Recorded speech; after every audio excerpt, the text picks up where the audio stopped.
Good morning, everybody. Welcome to another episode of the Tom Bilyeu Show live. Boy, oh boy, if you paid attention to the markets this weekend, it was a wild one, and we have an absolutely stuffed docket for you guys today. The bond market is going crazy as Bessent calls a Monday meeting and rumors fly that he's going to use the $1 trillion Treasury General Fund to bring rates down. We'll see. Canada pulls out of economic negotiations while the U.S. Citing unfairness, but the reality that we're going to cover in detail is something very different.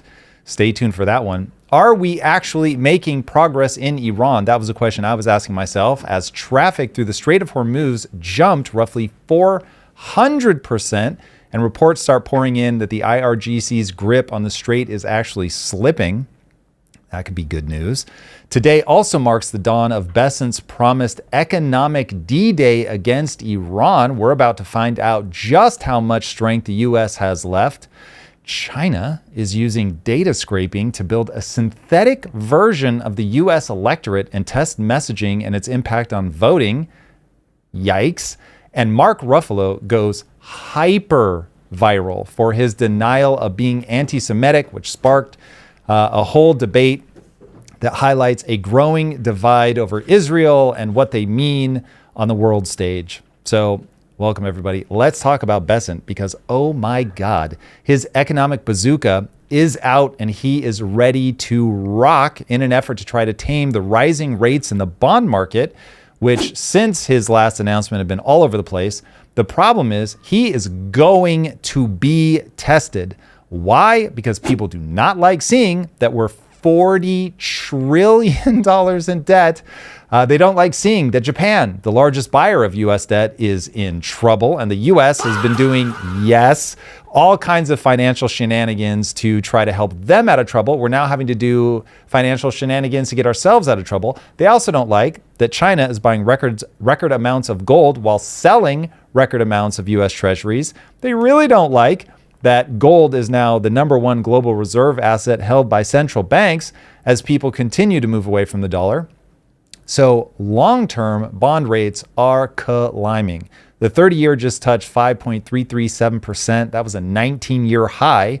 Now, when Bessent said that he was going to double buybacks from $2 billion per round to $4 billion per round, yields did crater. They went down by 9 basis points, but by Friday, they'd come right back, bringing the long bond back to about 5.273%. That was higher than before Bessent made that move, which is what I think prompted the two Treasury officials, who were, of course, off the record, to leak, though I think that they were told to do so by Bessent, to CNBC this morning, that the Treasury General account, which holds nearly $1 trillion, could be used to buy bonds en masse.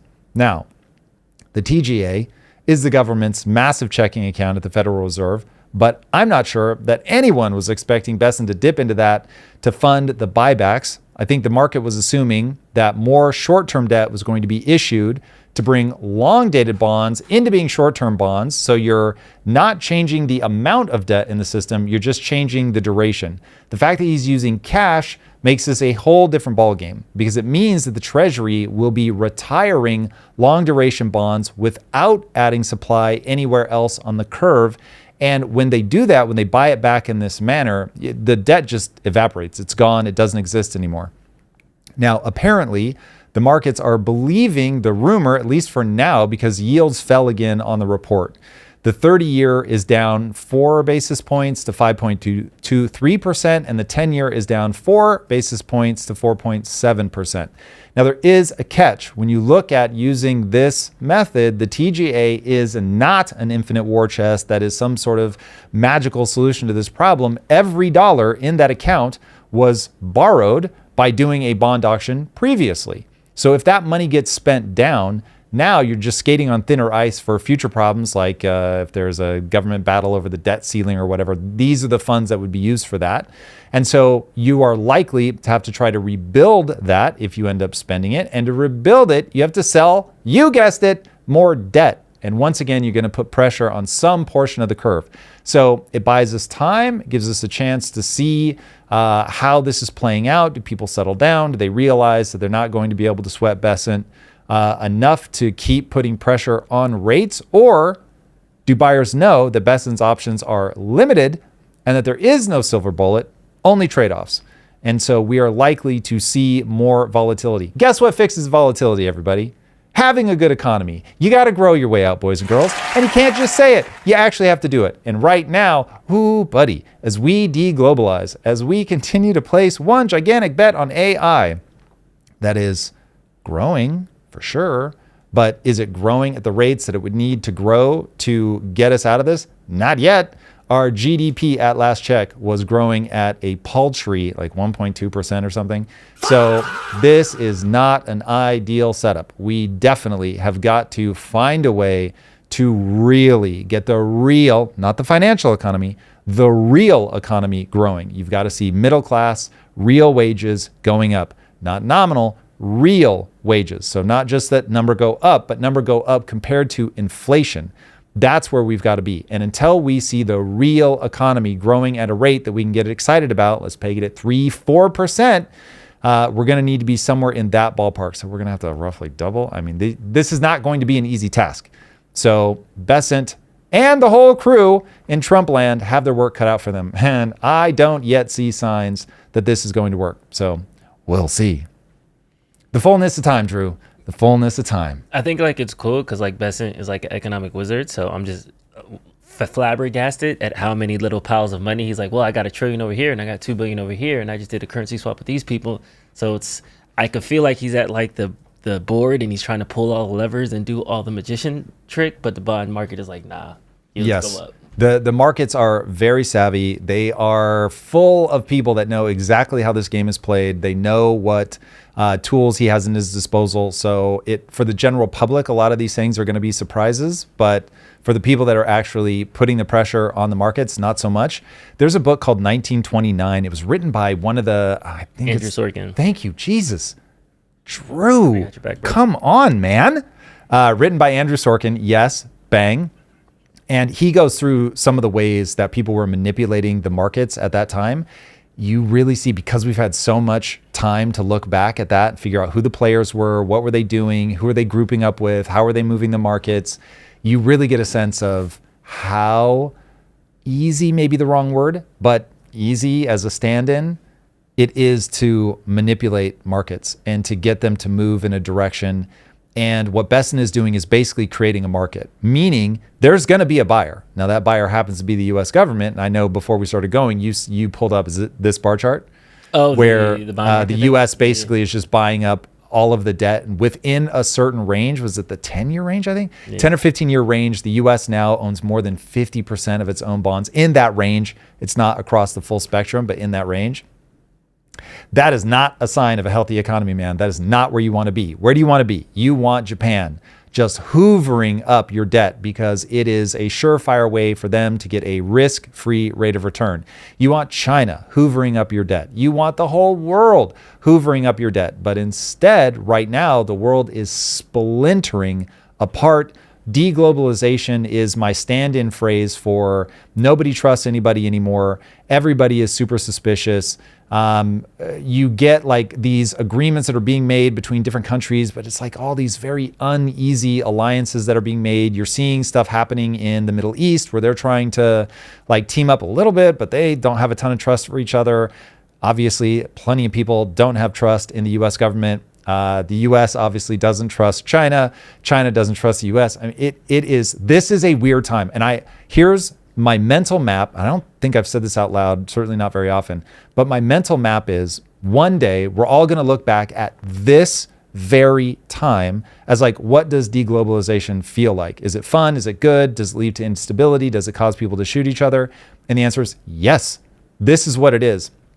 And because we don't have the historical perspective to see it, we keep looking at like these narrow little beats and we're not putting it all together. Every now and then I'll do a run and I'll sort of web everything out of like, here's how all of this stuff is interconnected, including the kinetic warfare. Mm-hmm. But it's just too overwhelming to run through it every time. But when you zoom in, you lose the real picture, which is the world is fracturing. We're going from high trust to low trust, and it's in the middle of populism, and it's not a good time. Yeah. And when this all started, with hollowing out manufacturing and people were getting rust beltized, we just, you sort of, well, yeah, but everything's getting cheaper and that kind of feels good. And you don't realize you've started a process that is brutal. Yeah. We spoke with Arthur Laffer, who's like the OG tax consultant to Reagan and all these administrations.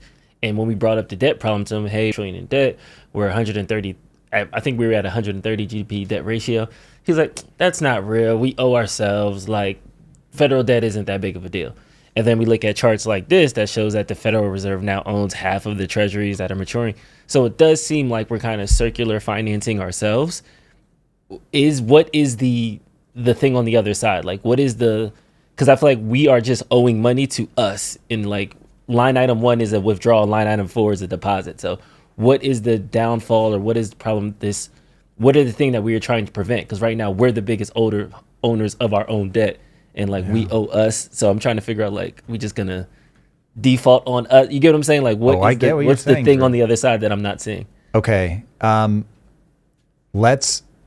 gonna speed run it a bit, but we're gonna have to bring in immigration to this because it's gonna make a point about the economy that we've been talking about since like the 60s or 70s. I pulled a clip. If you want to pull that up while I start this, of Milton Friedman talking about, he doesn't say the part that I'm going to fill in, but he's talking about why up until 1914, everybody was like, yeah, like open immigration, which we had an open immigration policy. If you made it to Ellis Island, welcome. There were no stipulations. Then we started shutting that off. And certainly on the right, people have an intuition, if nothing else, that you can't do that. But the question that Milton Friedman asks is, why can't you do that? And this is going to, I know it feels like we're moving away, this is going to begin to explain what we're protecting against in terms of the fact that this is all a gigantic Ponzi scheme. And so we're going to answer the question that Milton Friedman dances around, which is what happened in 1913. Why is there a break in 1914? Let's hear from Milton. Always been amused by a kind of a paradox. Suppose you go around and ask people. The United States, as you know, before 1914 had completely free immigration. Anybody could get on a boat and come to these shores, and if he landed on Ellis Island, he was an immigrant. Was that a good thing or a bad thing? You will find hardly a soul who will say it was a bad thing. Almost everybody will say it was a good thing. But then I suppose I say to the same people, but now what about today? Do you think we should have free immigration? Oh no, they'll say, we couldn't possibly have free immigration today. Why, that would flood us with immigrants from India and God knows where. We'd be driven down to a bare subsistence level. What's the difference? How can people be so inconsistent? Why is it that free immigration was a good thing before 1914 and free immigration is a bad thing today? Well, there's a sense in which that answer is right. There's a sense in which free immigration, in the same sense as we had it before 1914, is not possible today. Why not? Because it is one thing to have free immigration to jobs. It is another thing to have free immigration to welfare. And you cannot have both. If you have a welfare state, if you have a state in which every resident is promised certain minimum level of income or a minimum level of subsistence, regardless of whether he works or not, produces it or not, well then it really is an impossible thing. If you have free immigration in the way in which we had it before 1914, everybody benefited. The people who were here benefited. The people who came benefited. Because nobody would come unless he or his family thought he would do better here than he would elsewhere. And the new immigrants provided additional resources, provided additional possibilities for the people already here. So everybody could mutually benefit. But on the other hand, if you come under circumstances where each person is entitled to a pro rata share of the pot, to take the extreme example, or even to a low level of the pot, then the effect of that situation is that free immigration would mean a reduction of everybody to the same uniform level. Of course, I'm exaggerating. It wouldn't go quite that far, but it would go in that direction. And it is that perception that leads people to adopt what at first seem like inconsistent values. Okay, so now the question becomes, what changed? Why is the year 1914? Now, longtime listeners of the show know exactly where I'm going, which is in 1913, we created the central bank.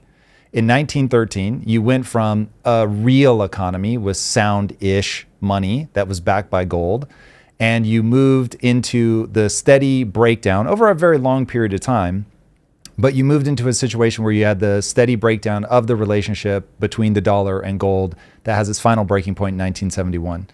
And so once you understand that when you put the central bank in place, what you're doing is creating that. And if we had it fast on tap, I would have you play that Biden senior economic advisor who could not explain the economy, because what he's tripping over is that, okay, wait, how is all of this money being created? Like, who do we owe it to? Like, wait, is it a problem? Like, why do we have to print money? If we just owe it to ourselves, what's the issue here?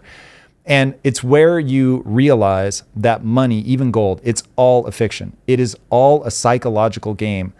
Man, do I want people to understand you're having a biological experience. None of this stuff is real. Whether the fact that we live in a simulation is real or simply the best approximation of what's really going on doesn't matter. The reality is the way that human psychology works is that you will very quickly realize it's far too hard to stay alive by myself. So I need to find a high utility way to capture the value of my time and effort. And so I'm going to specialize in something. And that forces you to abstract money. It's no longer the real thing. It's no longer I build you shelter, you live in the shelter. I built you a fishing rod and you were able to go get something to eat. And it becomes, I did a thing. I don't know what people are going to do with the thing that I'm making, but as long as that thing has value, people will give me this abstraction that we call money. Now, that money has to be made from something. And we picked gold because it can't be eaten by like silverfish, which will actually eat cash. It doesn't rot over time as so many other things do. Because for a while, things like hay or rice could be used as money. Because it was just so universally used by everybody. Salt is another one. And so we found, okay, gold is this thing. It's very hard to inflate because it's just hard to get out of the ground. And so there's this natural scarcity to it, a natural difficulty to get it out of the ground. And so even though it does slowly inflate over time, that becomes a thing that like basically every society settled on. It just happens to be this thing that comes from an exploding star. So it has like a relatively even distribution so that everybody's sort of come across this thing. Okay, so it's already fake. It's just a thing that we go, okay, we're all going to agree that if you have this thing, I can trust that it's real. But then as you get into the central banking, you can't trust it anymore. Now you just have to believe that the people running the central bank will try to be sensible about the amount that they inflate the currency. And as every empire before us has done, they stop being sensible. And 1971 was the end of the sort of sensible train where there was any tie between gold and the dollar that kept it constrained in some way. And so you look at the M2 money supply and it just starts climbing ridiculously high post 1971. So all of the debt that we're bringing on, it's all basically a fake system, a Ponzi scheme, however you want to look at it, that is completely done by fiat, just by decree. This money now exists. It is valuable because literally I, as the government, say so. And the problem is that as we do this, you find that you can't infinitely create appetite for debt. You can do a lot of things to create people's desire to give you the fake money that they earned in order to get that. But over time, it just keeps increasing the supply, increasing the supply, increasing the supply. You can buy it back from people. But the problem is the mechanisms that you have to buy it back ultimately cause the creation of more money. So as the as the Treasury is using the money that they raised at auction, they basically sequestered that money. But now that they're buying it, they're injecting liquidity back into the system. And then they will ultimately, assuming they want to get back to $1 trillion in that fund, they're going to have to print more money to do that. And they have to at all times be ready to quote unquote make a market by being willing to either print money or buy, as the Treasury is doing now, to make sure that somebody can buy that excess available debt to keep the psychology of people in line. But it's a psychological game that you're playing. It isn't that you're adding real value to money. In fact, you're doing the exact opposite. As you inject more liquidity into the system, if you don't inject it in exact proportion to the amount of new things that you can buy, then you're making every dollar less valuable. And so that's the game. It's literally all quote unquote fake. But what people have to understand is if you just go, oh, it's fake and this is all bullshit and what are we doing? You miss the whole point that all of money, always and forever, whether it's sound money or not, it's all fake. It's all psychological. And that's why you get this repeating thing where even if you're the Roman government, you start clipping your coins, you start using impure metal so that you can inflate the currency. Mm-hmm.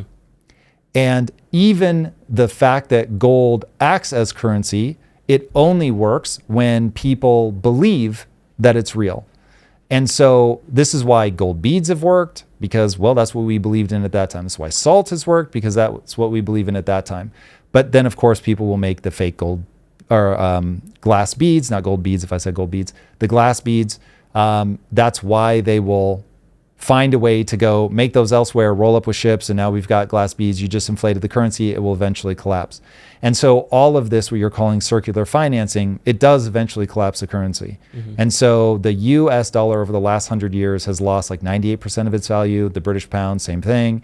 It's just, this is what we do. So the fakery of it all, you can use it to manage people's psychology for a while, but the reality of the dynamics of a fiat currency over time will be abused through all of these gimmicks. No matter how many gimmicks you run, it will be abused over time to the point where it stops being real.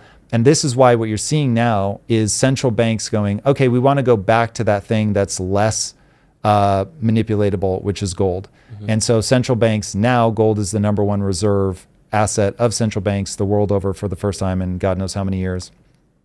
But yeah, it's, most people will tell you, well, gold at least is real. Nope, it's just a less abusable fake thing that requires everyone to believe in it. Mm. So at first look, I just checked. The markets are kind of mixed. Dow is up, S&P is sliding, but there's some chip stock problems. So people are saying it could be because of that, not necessarily because of the bond. While Bessent is playing, fixer on the bond market, the stock market hasn't necessarily reacted as much. Bitcoin had a little bit of a pop. What do you think is the second order consequence if Bessent keeps trying to inject liquidity or inject money to buy those bonds back, and the appetite for the bonds do not return as fast as he would like? And you are looking at one simple thing. I can boil all of this down. If your real economy isn't growing, meaning you are making things more productively, more efficiently that people want very badly, so that the people making that thing make more money, pay their people more.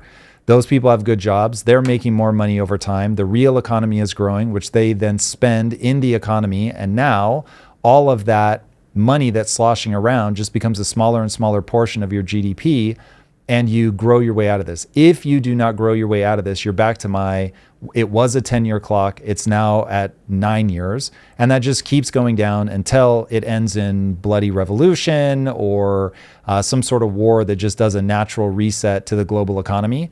Because if you're looking at all of this from the outside and you just don't have any allegiances to anybody anywhere, you're looking at the US and you're like, okay, this is interesting. These guys have been abusing their position as the world's reserve currency for a long time. They become completely fiscally irresponsible, which is precisely why immigration is a problem now. You have all these insane debts and deficits that's going to force, without growth, is going to force a reset of your economy because you simply won't be able to pay. Remember, the amount that we're paying to service the debt is still climbing. So people don't talk about it much anymore because it's almost like it gets boring. Yeah, oh, okay, yeah, Tom, I get it. We're 123% debt to GDP. Yeah, whatever. No, not whatever. You are going towards a cliff. That cliff is there. Now, people can slow you down, but when you get to the point that you can't pay the interest on the debt, then you start defaulting and you just don't pay the interest on the debt, or you write off some of the debt, or you, which is what they're really going to do, you inflate the currency really hard to just make the debt smaller. Because what happens is, if you have let's just say you double inflation, just to make math easy. Now your 40 trillion becomes effectively 20 trillion. Now, everybody suffers for it because that's 100% inflation. But that's how, with post-inflation dollars, you can pay off pre-inflation debts. And so this is the game that they do. And they just go, you're all going to suffer, meaning anybody who gets paid in dollars, saves in dollars, has US debt, all of that is going to become worth less over time. And that's the game every empire ever runs. They don't do austerity. They have a hard time growing. China's now facing the same problem. Their growth rate is declining. They're still growing faster than us, but their growth rate is declining. So you get caught in this trap. So the second order consequence is you will eventually have to do something dramatic, either massive inflation, defaulting on your debts, something, and that something will be bad. It will be very bad. And that's precisely how you end up with revolution, because you can imagine, look at how much energy the DSA is gaining now. Now imagine you do another 30% inflation like COVID. Forget it. It's game over, right? We can agree. If we're already in trouble, if we do another COVID-style bump without real growth in the economy, the pitchforks actually come out. I want to tie the ends on this immigration thing. In this context, if immigration were not tied to any type of benefits, you don't get no benefits, 0%. Yep. If you get health insurance through your job, great. But other than that, no government assistance at all. Would immigration still be as big of a problem? Almost certainly not. So you still have a question mark around cultural match. Yeah. But if there's nothing to gain from anything other than a hard work ethic, entrepreneurial endeavors, and I talked about this really early when we started doing the lives. And I said, listen, you've got to create a situation where you're only attracting the most hardcore people with an entrepreneurial spirit who have the equivalent of, I may die in the first winter, but I'm going to come anyway. When you have a setup like that, now it's like, yo, you're getting like the best and the brightest, or the people that come that weren't the best and the brightest, they learn real quick, I got to go back to wherever I came from because this is not working out for me. And it is legitimately cold in the winter in New York City. And without that forcing function of, it is hard to eat, it is hard to stay alive. And I get how like brutal that sounds, but without that forcing function, you just get everybody coming. And now they're forcing you to run bigger and bigger deficits because the real economy isn't growing. You won't be able to tax the billionaire class, as much as I know everybody wants to believe that's true. You won't be able to tax them to be able to cover all of this stuff. And so you end up in a socialist death spiral. As a PSA, I will remind everybody the Nordic countries are not socialist. They themselves will tell you that they're not socialist. And the only way that they're able to get the large safety nets that they are is by now starting to push back on immigrants. So they've dramatically started reducing the number of immigrants that they're bringing into the country. And they have extraordinarily broad-based high levels of tax, lower corporate tax rates. So they're like, we've got to protect the corporations because we need the average middle-class person to be making good money. And that's the only way. Get those guys making good money and then tax the fucking life out of them. And you tax them at every opportunity. You tax their income, you tax the things that they buy, VAT taxes, things like that. And so you get a massively broad tax base. And then you can do a social safety net, but you need a high trust, what people will call a homogenous society. I do not think they need to look alike, but they need to think alike. And if they think alike, then you're able to get in a situation where people are like, it's considered gross in our culture to not contribute. So if you're unemployed, that you just feel terribly about yourself until you get a job. So everybody that can is like out there desperately trying to get a job because they don't want to be the guy that's like riding on the system harder than everybody else. And so there's this cultural enforcement of don't be that asshole. As soon as you lose that, and I don't know if you've seen some of the riots, I forget what country it was in, Norway, Sweden, one of them, where there's just like these big riots now, and you've got immigrants like attacking the police and shit, and it's getting crazy.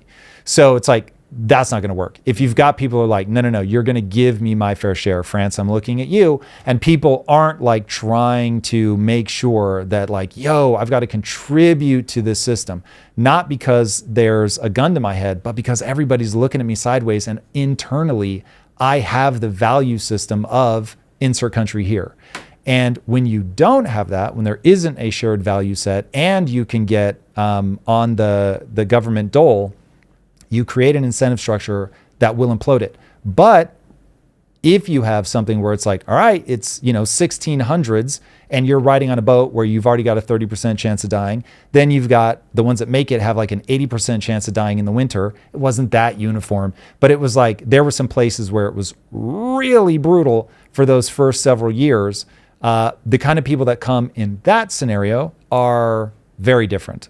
In America, it was the Puritan work ethic. It was people who rolled off the boat and were like, all right, we got to chop down trees. We got to build forts. We got to get shelter. We've got to figure out our crops. And it was just like that. Like if you didn't contribute, you were going to get the fuck out. And being ostracized back then was quite literally a death sentence. Yeah.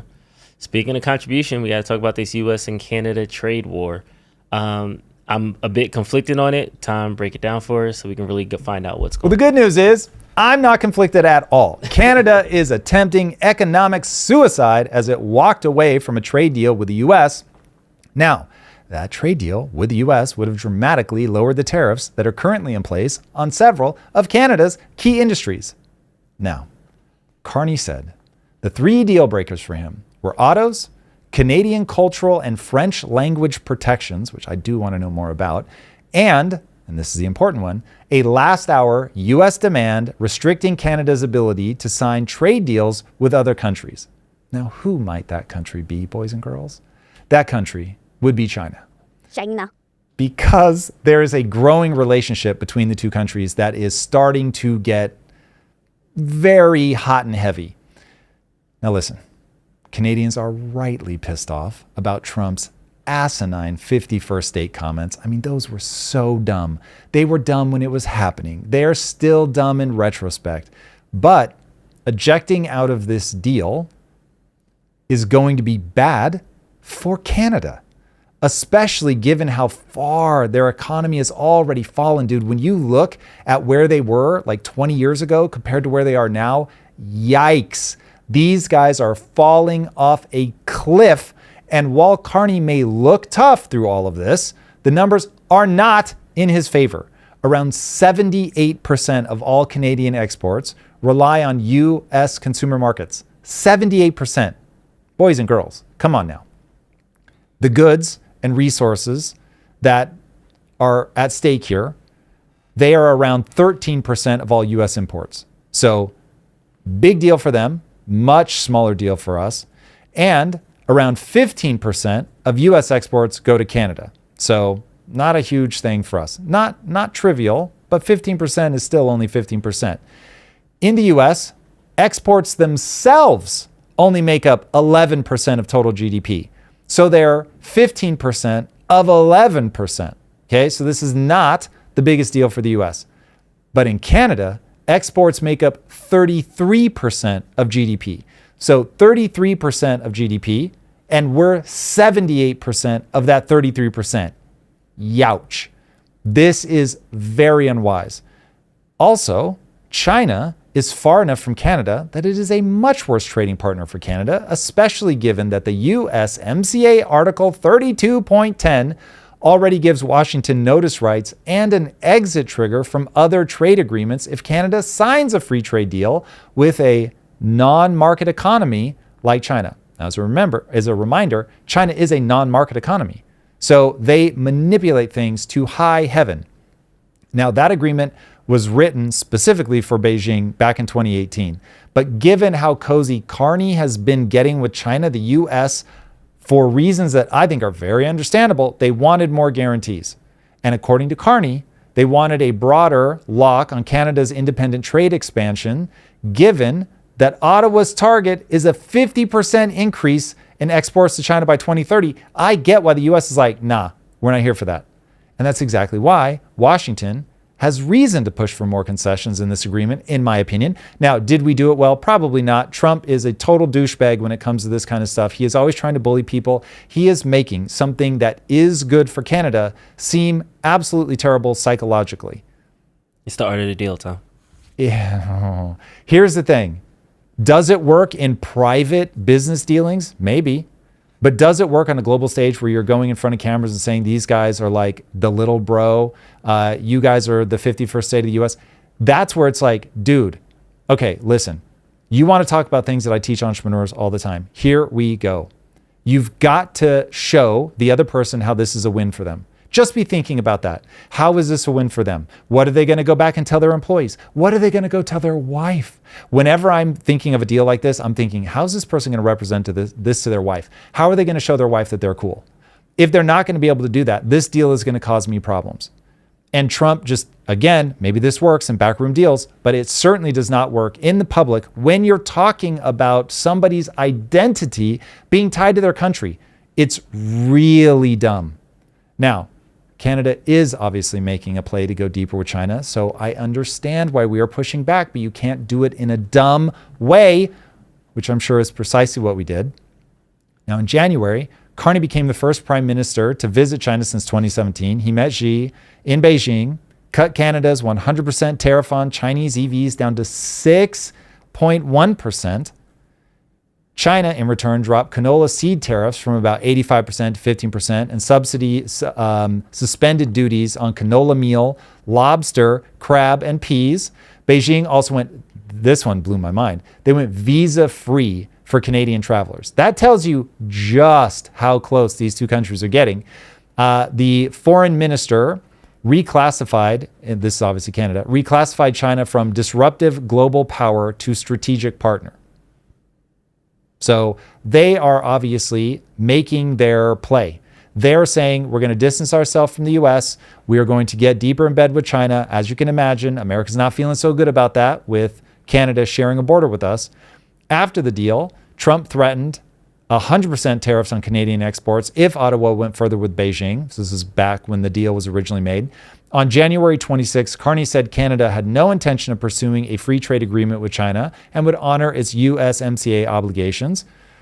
But when during the negotiations, when the U.S. basically just asked Carney to put that promise into a binding agreement, he walked out in a huff instead. So you can imagine the U.S., forget the Trump of it all, the U.S. administration is looking at that going, yeah, this is not a Canada that's looking to build fences or build bridges with the U.S. This is a Canada that's trying to distance itself from the U.S. and very clearly build stronger relationships with China. And that's going to create massive friction. So the question is, how extreme does that get? Carney can say all he wants that this is about sovereignty. And again, this is a powerful reminder to Trump that saying dumb shit like Canada's 51st state has consequences. The British Prime Minister, or British Columbia Premier, David Eby, pointed out that Trump's request for exclusive access to Canadian critical minerals on top of everything else would have essentially made Canada, get ready for it, the economic equivalent of the 51st state. So they're telegraphing exactly what their beef is. And so, boys, you're having a biological experience. If you don't understand people's need to protect their self-image, if you don't understand that people really feel strongly about their countries, then you're going to keep making these stupid mistakes. So we've got to completely reverse our rhetoric. We've got to understand, yes, we may be in a stronger position than them, but they will cut their nose off despite their face. I'll never know if it's despite or to spite, but you guys know the reference. These guys will shoot themselves in their own face to make a point, which is crazy, but is nonetheless, it's not a Canadian thing. It's a human thing. Humans do this.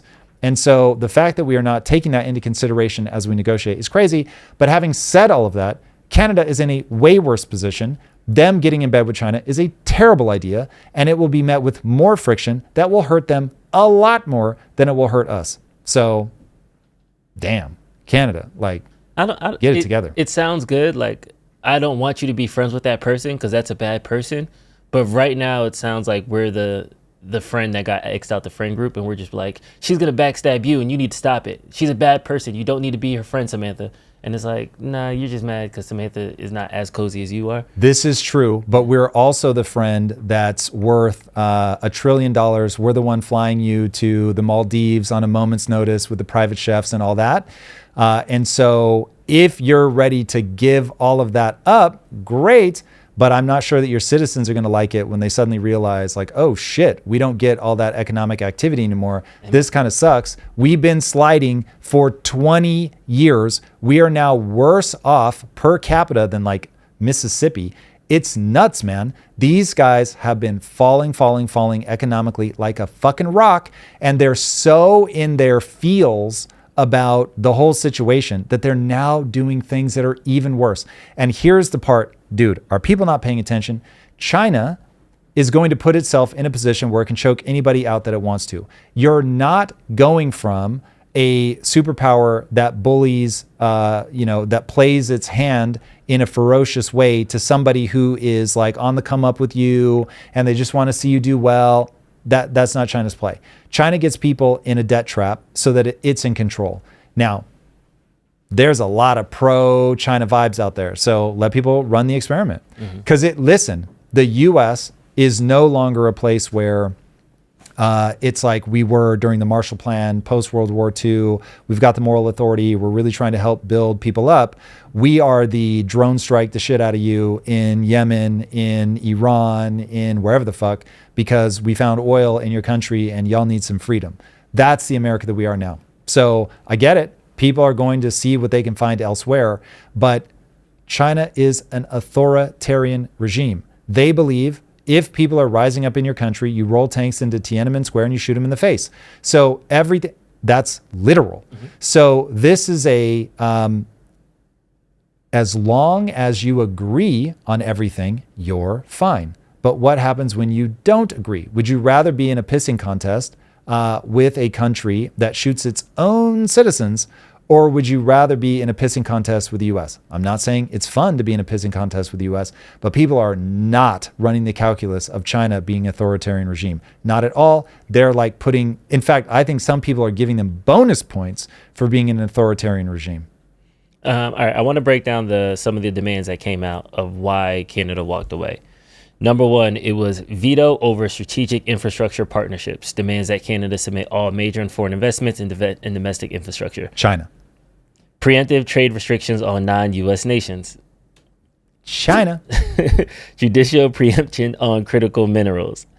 China. Requirement. Now, that's us trying to get away from China, just for the record. Requirements for the It's U.S. still to receive guaranteed rights of first refusal and price caps on all unrefined critical minerals. So instead of them sending them to China, they would have to at least fly in by us before they send them out west. I get why we want it. Yeah. That one, I understand why they would be like, yeah, no, we need to be able to have free trade. So, but my thing is, if we started at number 3, I feel like it wouldn't be a problem. But like to have veto power over what another country has a trade partnership with, that is ambitious. I feel like that is an ambitious ask. It's very ambitious, dude. What you're watching is all of this stuff used to be self-evident.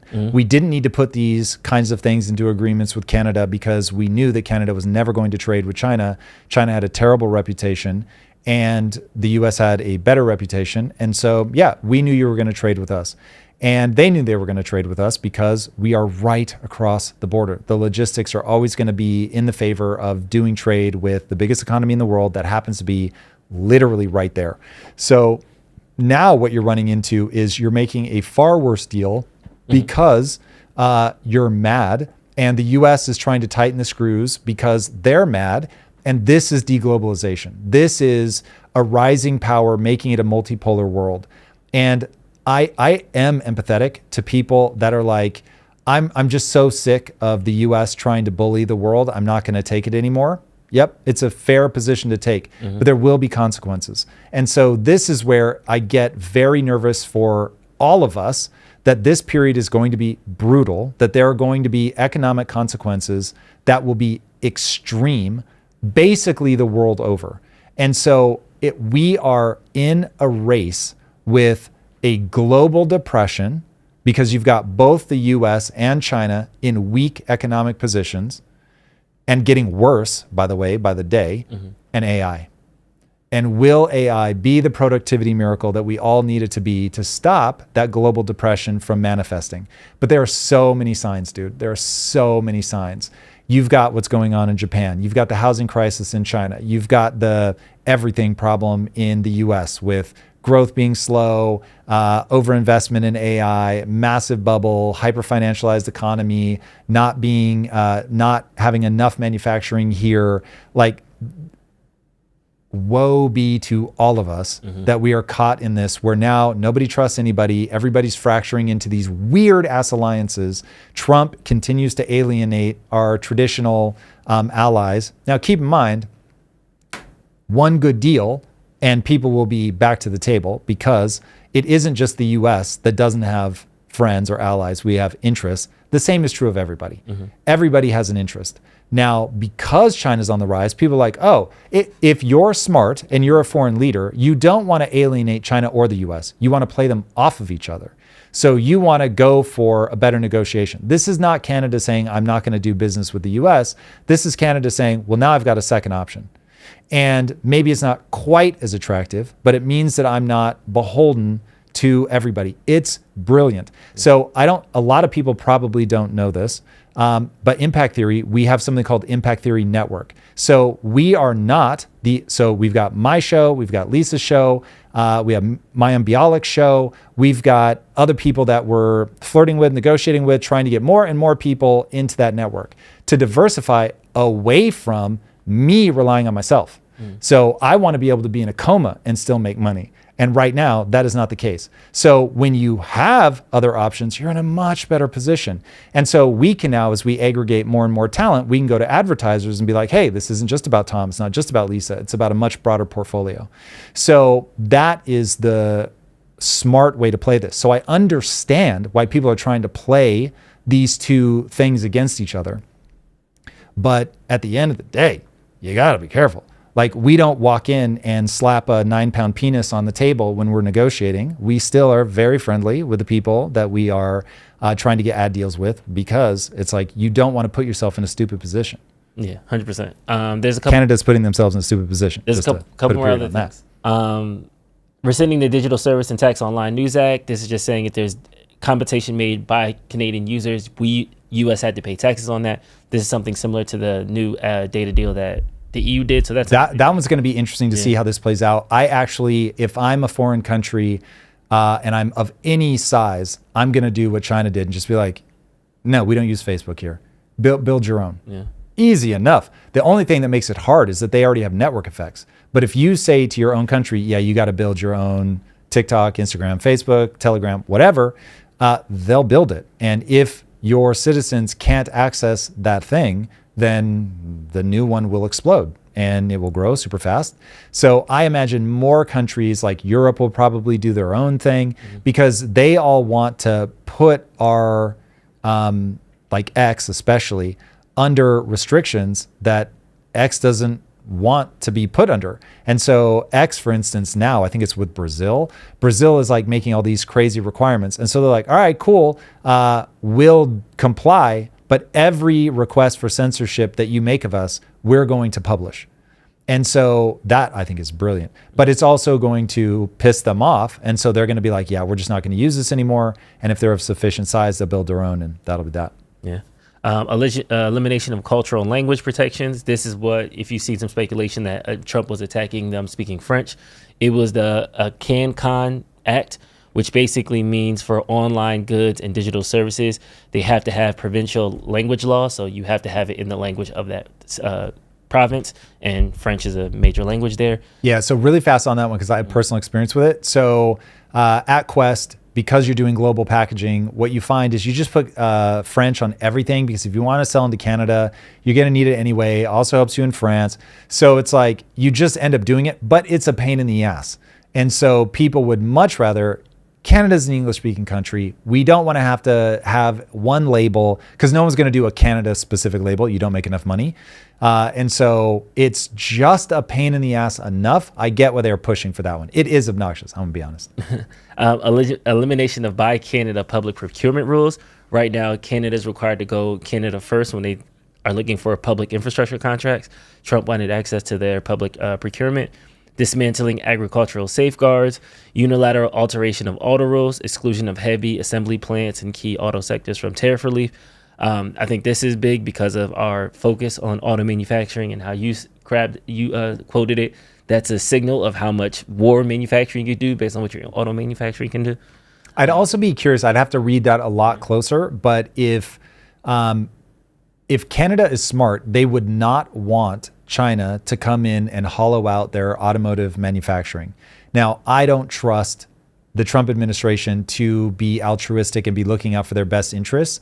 But I am curious if there's some sort of thing there where we have enough American-owned auto plants. I don't know that this is true, but if we have auto plants there by companies that are owned by U.S. companies, where we would now be losing manufacturing capabilities into the future, should we find ourselves in a kinetic war with China where we would need to turn those over to manufacturing munitions. I don't know, that probably a stretch, but I mean, with BYD proliferating into China, it will naturally make the demand of domestic cars drop because BYD is cheaper, more accurate. Yeah, so they'll just there will be no Canadian market. They'll lose. So this is another way that BYD will be able to compete directly with U.S. manufactured vehicles that are being sold into Canada. And so for the same reason that we want to keep it out of the U.S., we want to keep it out of Canada. Yeah.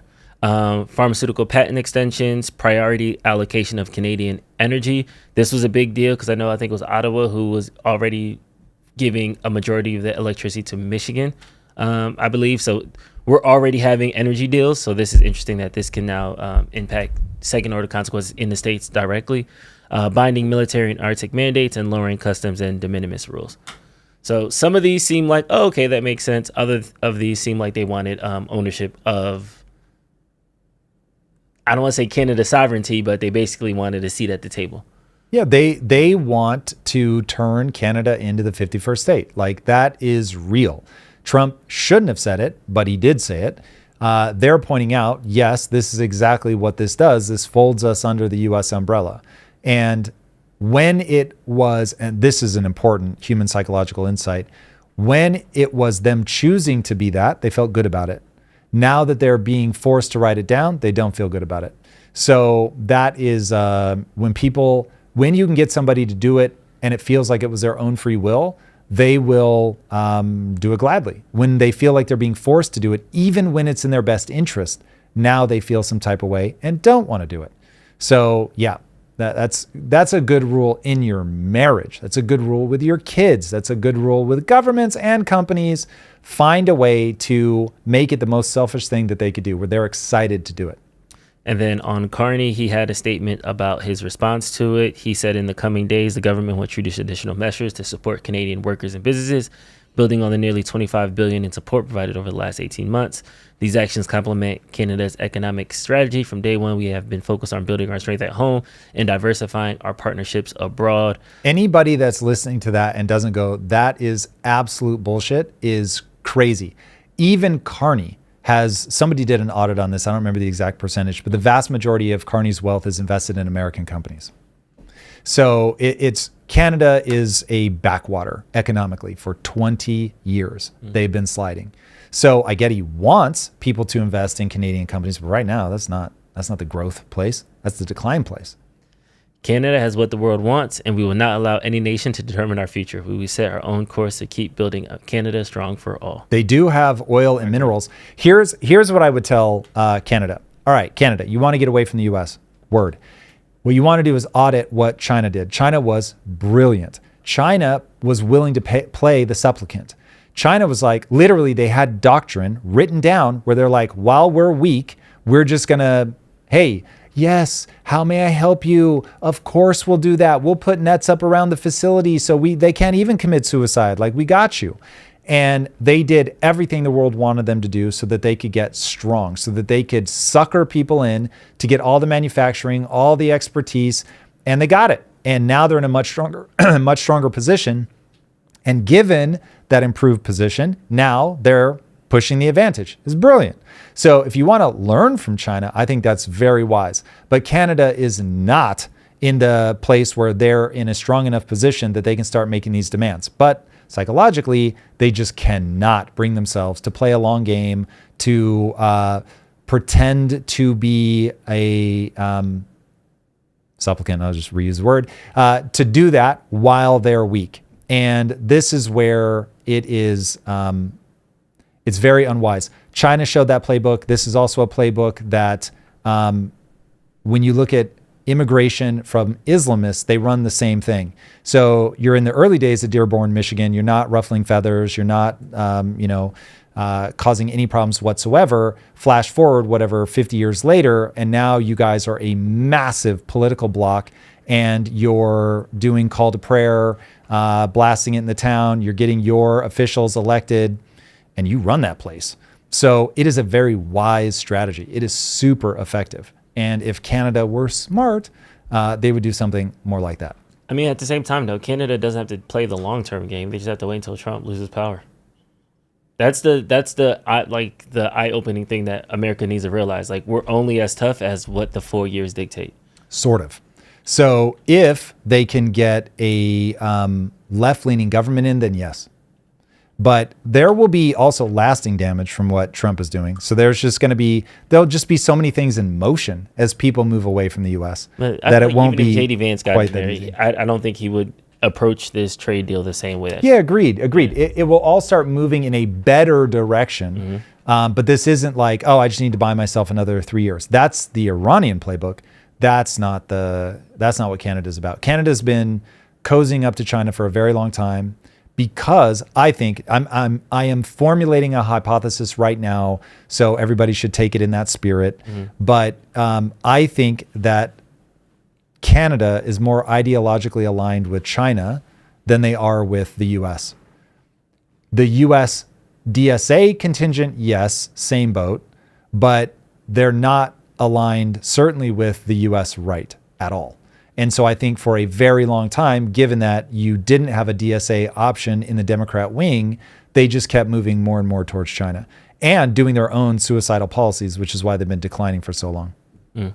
All right, we got some super chats. Yes, we do. First up on the super chats from Marussia Dark says, how can rich kids learn the lessons only poverty and hardship bring? Also, thoughts on Hormuz's having a baby?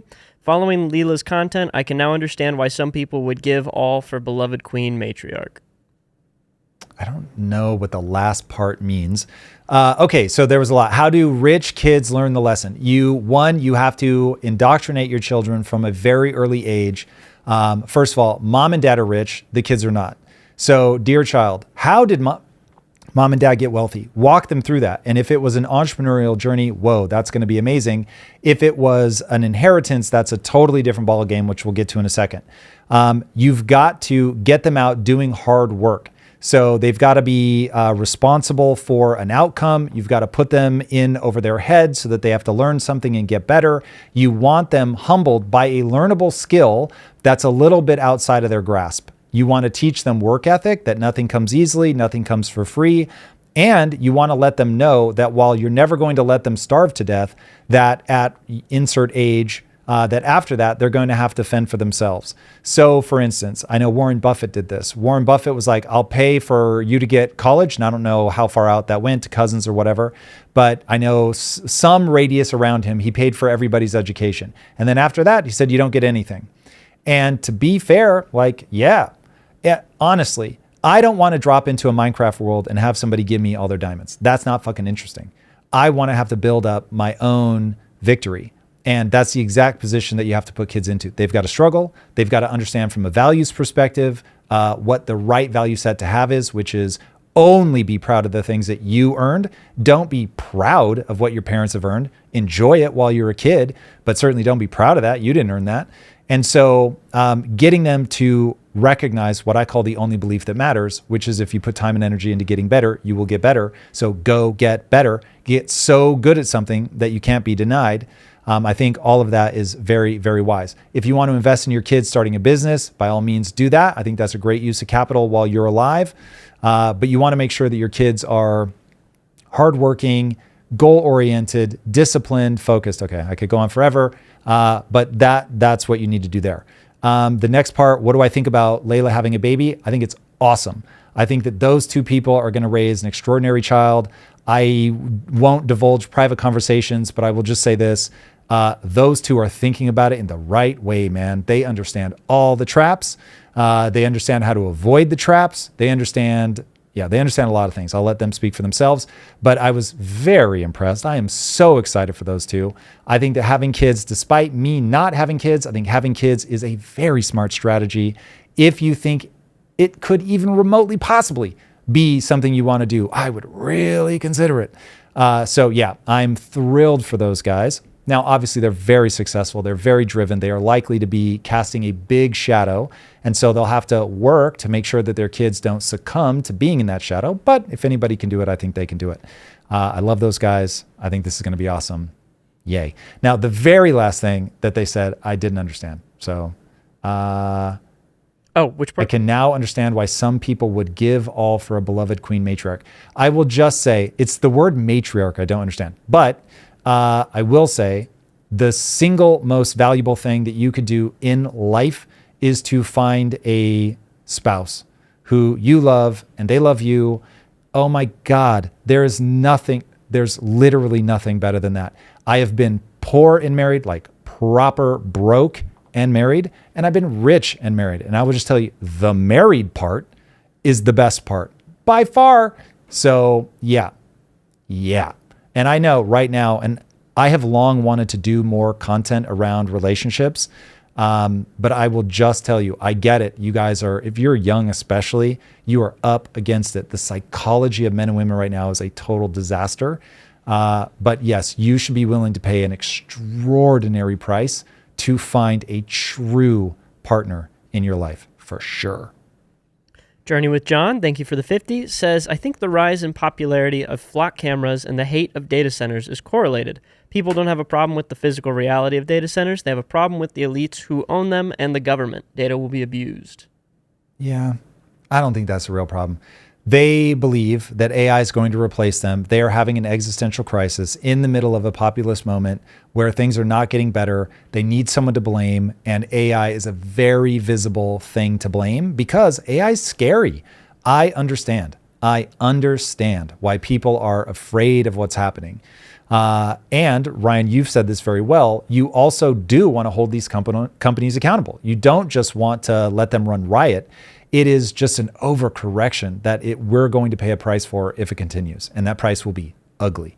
So yeah, I highly encourage people to find a more sensible path forward. Whenever you find yourself emotionally triggered, you really do need to stop and analyze, okay, what am I being triggered by? What is like the fundamental cause and effect of why this thing drives me crazy? As you can imagine, I have done this with the DSA to make sure that I'm not just in my feels, that there's actually something real there that I can track back to cause and effect, so that I'm like, okay, the thing that I'm actually upset by is this mappable cause and effect thing. This is the exact change we need to make. You don't need to make more than that change, but we need to get to that point. And I would encourage people to do that with AI and data centers. Also, thank you for the $50 super chat. Yeah, no joke. Thank you for that. Ice Blink says, I'm CyberLeak. Just kidding. You are CyberLink. Maybe. We are all CyberLeak. Those TAK2 thugs can't come knocking on all our doors. Oh, Take Two Interactive. Yeah. Take the queen, but God save the gaming culture from corporate greed. I want to talk about the gaming culture so much. We'll find out how much you guys tolerate me talking about it, but as a game developer, you can imagine I think about this a lot.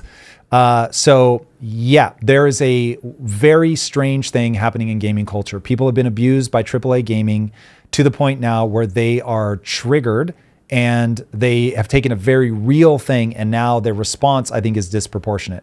So what I would encourage people to do is vote with your dollars.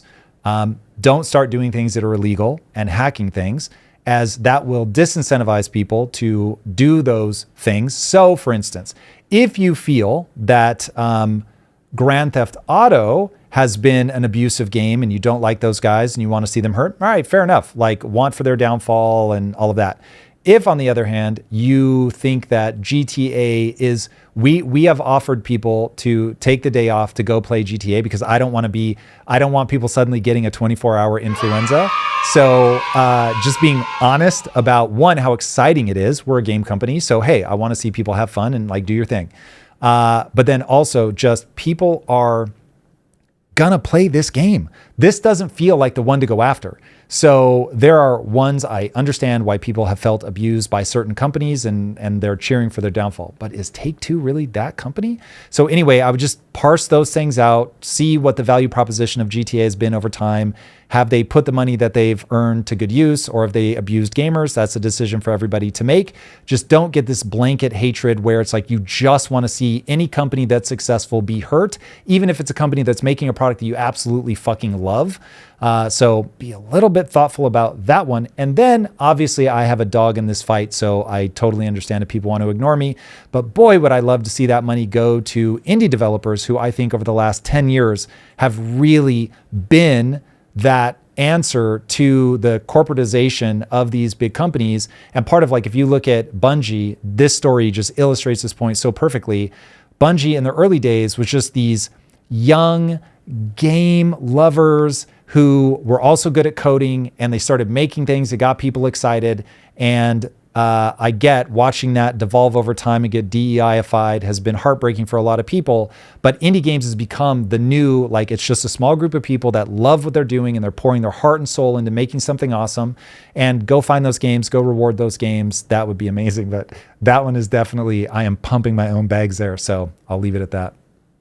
Surfer Dad SoCal, $50 super chat. Thank you for that. Hey, thank you for the super chat. Says, hi, Tom. I'm a sushi caterer in San Diego and would be willing to do a high-end event for 12 people if you give me 30 minutes to discuss my app idea. I've built a ground level app with Replit, KUTGW, Chef Giles, and then they put their at. Listen, man, that's a really smart move. That's so wise of you. I would say your app just needs to speak for itself.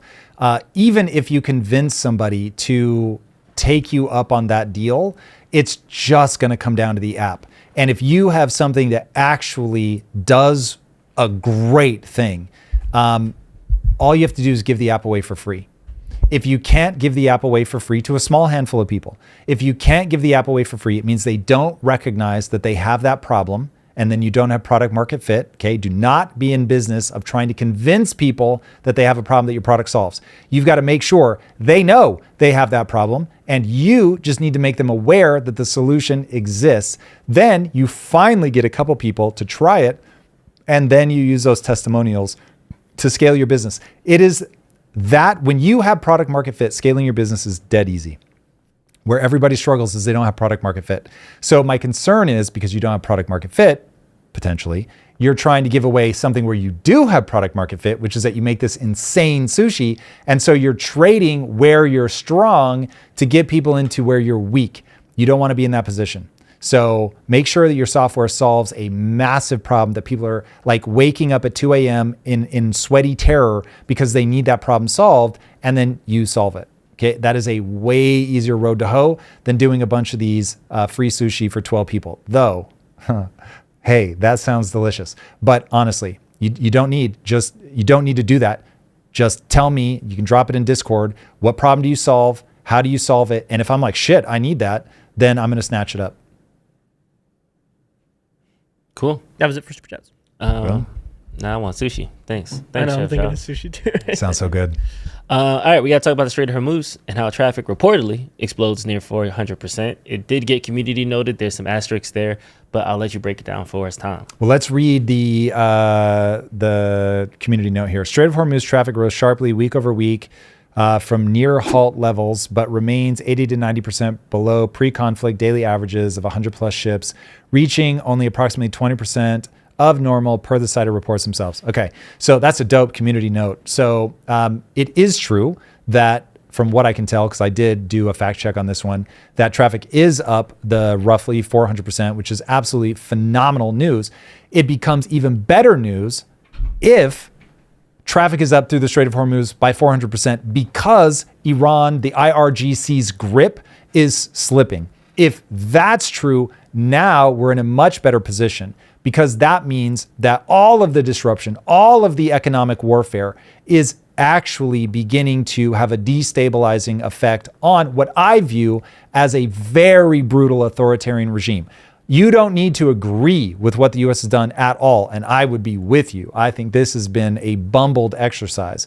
But at least if we can destabilize that regime enough that people can rise up without getting shot in the face, that would be incredible. And from the meager snippets of information that I've got directly from people that are connected to people in Iran, it has very much been, these guys are cracking down hard on the citizens. So not the kind of thing that any of us should want to see. I don't think anybody's surprised to hear that I'm not a fan of authoritarian regimes. Now, to get to the specifics, so roughly 200 ships have transited the Strait of Hormuz last week. The week before that, 150. 2 weeks before that, about 40. So that gets you to the total 400% jump in 14 days per UK Maritime Trade Operations Center data. So that is very excited. Now, specifically what's changed, more than 80% of vessel transits over the past 2 weeks took the Omani route. So they're hugging that southern route. It's a UN authorized shipping channel that Iran vehemently opposes. They do not want to see people doing this. People are also turning off their transponder switches, just making it harder for Iran to track them.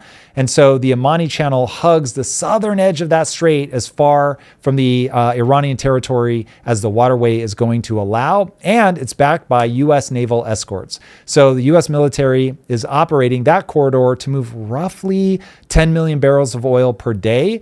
You've got Axios reporting that, citing 2 U.S. officials, that we've got 15 to 20 tankers entering and leaving each night. So, okay, this is all good news. Now, according to CNN, this is a quote, it increasingly looks like Iran has at least partially lost control of the strait. Okay, so that could be amazing. I think the jury's out. We don't know how long this is going to last, but for right now, this is good news. And it actually, I was originally going to come in and be like, Bessent's D-Day, we're going to see, is this really going to have anything? China's already saying they're going to be dismissive of what the U.S. is doing from a further economic restrictions perspective, all the sanctions. So is this really going to do anything? So when I heard that we're actually seeing evidence that Iran is not able to create the disruption that they once were, I was like, whoa, maybe there really is now starting to be a sufficient amount of disruption, primarily from the economic disruption at this point, because the U.S. hasn't been doing any significant striking in weeks. So the fact that this is now popping says that what they're doing from the blockade, so them not being able to sell their oil, what they're doing in terms of trying to stop them from getting resupplied, all of this stuff might be working if Iran is not able to pay their own soldiers, for instance, because of inflation going up so much. And the last number I heard, I believe, was 98% inflation. So if we're feeling the effects of 30% inflation, you can imagine what 100% feels like. And if now the economic sanctions that Bessent is putting in place are, ratcheted up, they're saying this is the most economic sanctions any country has ever been put under ever in the history of sanctions. So that would be something. Again, I think there's a lot of question marks about how many people are going to abide by the sanctions, but I would presume that Bessent has talked to a lot of our still stable allies that are willing to get behind this. So we'll see. But if things are already bad and this escalates them even a little bit, then we really might be seeing progress in the right direction. So fingers crossed that the Iranian people are able to take back their country. We're going to find out if there are enough people that actually want a more, call it free and prosperous Iran, or if it's actually overwhelmingly people that support the regime. It is so hard to get a read on that. Yeah, and going back to it, this is per the Hormuz letter. Bessent implies that the U.S. will directly target China and Gulf states, saying any nation that serves as a financial artery or to a withering regime should expect to share in its isolation, and that any country that keeps doing business with Iran will become a global pariah. Yeah, I don't buy the global pariah. I think he's overstating that in terms of what the U.S. has an ability to do. There was a time maybe 30 years ago that we could have turned somebody into a global pariah. But man, over the last 4 or 5 years, we have not looked like we've had the ability to do that. You can go back further because Biden certainly was not loved by anybody in Saudi Arabia. So we'll see. I don't think that we have that kind of strength anymore, but I'm sure that we can still tighten a lot of screws that no other country would be able to tighten. So we'll see. And then Iran warned all Gulf countries not to join the U.S. in the economic war, and any country that should take part in imposing economic restrictions on Iran will be regarded as an enemy. Fair. Now, I will say that the Gulf regions have been starting to protect themselves from drone attacks. If you look at the critical infrastructure for energy, they're putting these metal cages around. It's actually very interesting. Now, I don't know how scalable that is. I don't know what percentage of their critical infrastructure they've managed to actually secure under those cages, but the fact that they're putting those in is certainly a step in the right direction and shows that there is at least a temporary solution. Now, anything like that is going to be a cat and mouse game. New items will be built to try to get around that, of course. But if that can stop the cheap drone attacks, that's really something. Because the big thing is, yes, they have missiles, but those missiles are a lot easier to shoot down. The missile could destroy the cage, but we have a much easier time shooting those missiles down, and they are far more expensive. The drones have had this wildly disproportionate ability to do damage for the cost. And so if the cages help with that, it could be very, very interesting. Another report out of the Strait of Hormuz in Iran is that the Secretary of Iran's Supreme National Security Council, we have not attacked any of America's economic interests so far. So far, we have only targeted military bases, but they're going to advance the economic war. We are ready to target all American oil and economic companies in the region. There is like an Amazon out there. There's a bunch of oil refineries out there. So yeah, it could be an interesting new chapter to the Iran war. We're going to see whether the fact that we've gotten more control of the Strait says that they're really having a harder and harder time, or if it's like, no, what we said earlier is how this is going to play out. They're going to wait till roughly October, and then they're going to go ballistic and make a huge problem for Trump right before the midterms, known as the October surprise. So we'll see. Unfortunately, this one's going to have to play out in real time. We'll find out just how much we've turned the tide. But we've got some encouraging signals right now, which is very exciting. Yeah. Staying in the region, it's very interesting, this Israel-Syria strike. So Israel strikes Syria, and some saying that it may be a bid to provoke Turkey into the conflict. Yeah. This is going to be one of those rabbit holes. All right. Israel's strike on Syria wasn't necessarily about Syria. 8 Israeli strikes hit the Abu al-Duhar air base in Idlib, the Idlib province, overnight on August 17th and 18th. The runway was like blown to bits and pieces. Hangars were smashed, but there were 0 casualties, which is very smart. Now, the base has been defunct since the civil war, the Syrian civil war. It sits about 70 kilometers from the Turkish border. Turkey had supposedly been rehabilitating it. Now, I'll put supposedly out there because this is coming from Israeli intelligence. Now, if you believe, like I do, that Israel has some of the best intelligence, then hey, maybe it's true. But if you believe, as I do, that Israel is likely to use their reputation for having the best intelligence as ways to get away with something that might not be true, you sort of go, well, maybe they were rehabilitating it, maybe not, we don't know. But that is showing that Israel isn't going after Hezbollah, they're going after Turkey. So that becomes very interesting. So whether this is what's really going on, though, is a bigger question mark that we have to find out. I want to be very clear. I'm putting out a hypothesis that isn't like super backed up by a lot of claims. I'm not the only one saying this, but you need to take all this with a grain of salt. Now, Israel didn't claim the strike at first. A military censor gagged reporting that confirmed the IDF did it. Then U.S. envoy Tom Bilyeu posted on X and named Israel himself. And I'm almost certain he was breaking a gag order when he did that. So it's like, we'll see. Like, are there any repercussions? Does Trump want this information getting out there? It's possible. Netanyahu's office followed with a statement saying Syria was on the verge of breaching an agreed security status quo by letting Turkish troops deploy. Okay. Here's where Israel's reputation is going to come into play, because Israel and the idea that people were on the verge is one of the ways that they're losing credibility in the eyes of the public. Now, if you guys know, I've talked about this before, but in the Old Testament, there is this idea, if somebody is coming to kill you, what do you do? And the answer is you rise early and kill first. Technically, that was the rabbi notes. That one wasn't in the... So that's not, what are they basing? I've got to do a deep dive on this because I keep reverting to the mean on this because I don't believe it, because I read this whole book about it that says that it's based on a principle in the Bible. In the Talmud, so, okay. is the rabbi. So this is like the Hadith. You're going to have to keep doing this with me because I keep going back to the mean. All right. So anyway, if you guys know, you've got the Quran and the Hadith. So the Quran and then like official interpretations.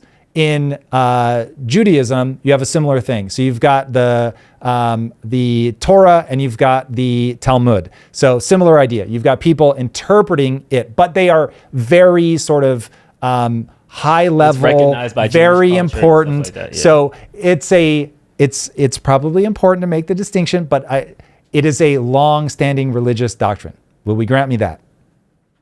Okay, so there is a long-standing religious doctrine where if somebody is coming to kill you, you rise early and kill them first. Now, I think that is a very wise strategy.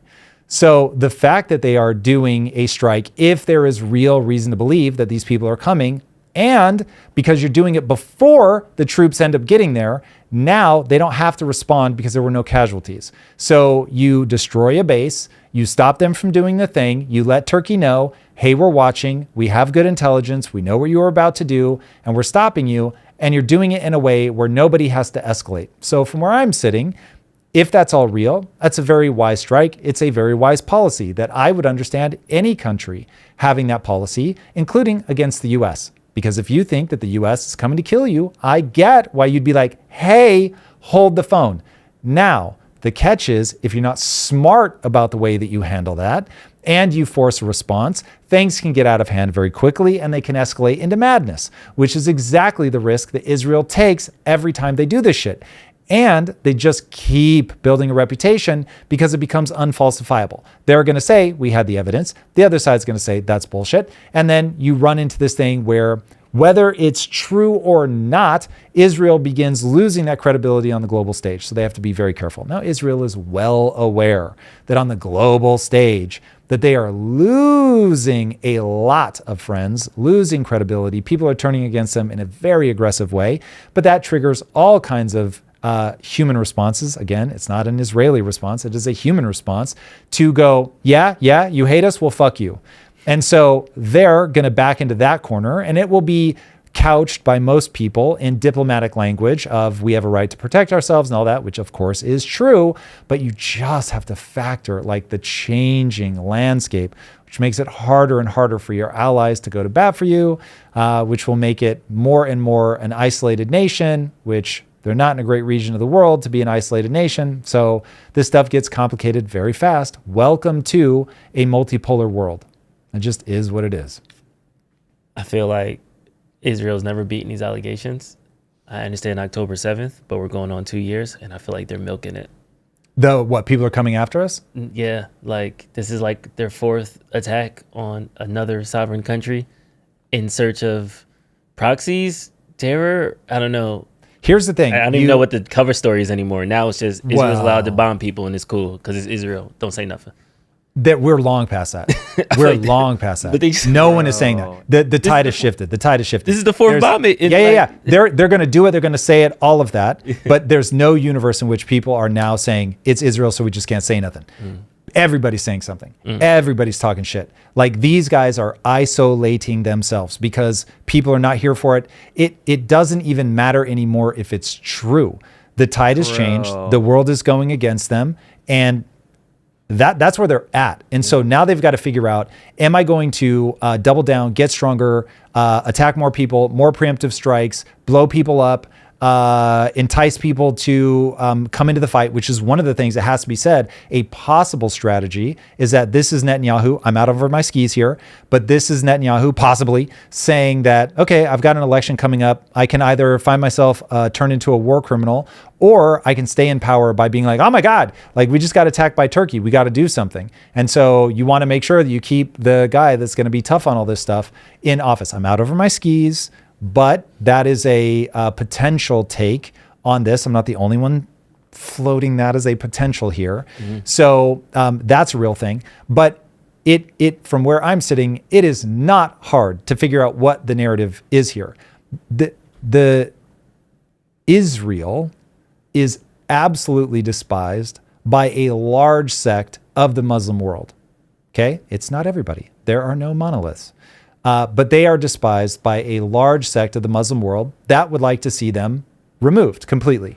I don't need you to believe that the sect of Muslims that want Israel to cease to exist as a state, I don't need you to believe that they want all the Jews to die, but I do need you to believe that they're serious when they say Israel shouldn't exist. And so that comes in a couple flavors. Flavor number one is right of return, and Arabs, Palestinians, whatever, however we're going to break that down, should be able to go back and vote. And obviously they will be outvoted instantaneously, and they become a minority in their own country. That's one way that could happen. And Israel ceases to exist. The other way, and you can find plenty of clips of where people don't say Israelis, they just say Jews. And so now that takes the flavor of, at a minimum, ethnic cleansing. Now, if it's bad when the Jews do it, or Israel does it, it's bad when somebody else does it.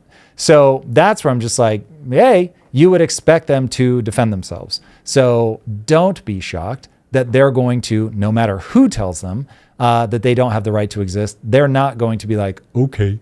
They're going to keep fighting. So that's just where we are. Now you can say, okay, cool. I just want to see enough people get together and blow them up so hard that they lose the battle and can't defend themselves anymore. And that is your right to take that position. But anybody that's like, I just can't imagine like why these guys are fighting back. Well, people have come after these kids.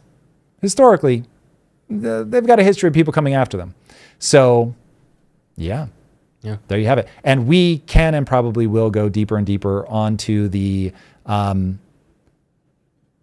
fight, the ideological fight between the sect of Islam and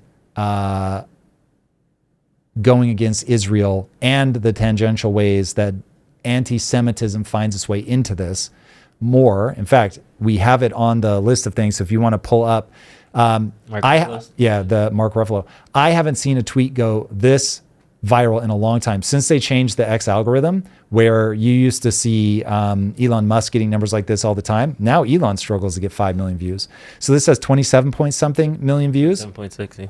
So this is the reason that we're going to go into this tweet, is precisely because this has become such a big issue. This is becoming like a defining issue. Where we were on trans 4 or 5 years ago, this is where we are. And like, what's your take on Israel? What's your take on Palestine?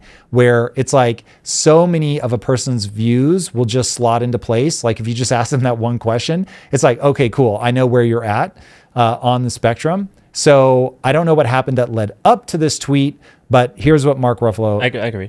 The accusation that I'm anti-Semitic is appalling and fundamentally dishonest. Criticizing the actions of the Israeli prime minister, a military technology contract, or the executives who support it is not the same as criticizing Jewish people. This critical and necessary dialogue is then dishonestly framed as being anti-Israel. To be clear, my views come from my own political convictions and should never be interpreted as hostility toward Jewish people, for whom I have a deep love and respect. Everything I know about acting, activism, and humanism has been profoundly shaped by the Jewish friends, colleagues, and loved ones who have been integral and family throughout every point of my life. This merger has real consequences for real people and for the entire country. Scrutinizing the Ellisons, including Oracle's business built on data, surveillance technology, and government contracts, and the serious threat to editorial freedom and the loss of livelihood for thousands of families is fair and necessary. The $111 billion deal would hand one family control over CNN, HBO, and Warner Brothers, backed in part by foreign money whose influence on editorial decisions have never been fully explained to the public. Lawmakers on both sides of the aisle have called for a serious national security review, and regulators still haven't given the public a real answer. Until they do, the merger shouldn't move forward. Now is the time to dive boldly into all these issues, not step back or concede. Yeah, well, he's certainly diving boldly into these issues because people feel some type of way about it. Mm-hmm. So here is my beef with this whole thing. So it is inevitable that when you talk about Islam, that you're going to have to very carefully distinguish between, okay, what is the beef with Islam versus what is your beef with Muslims? So that is a whole thing that you have to disentangle.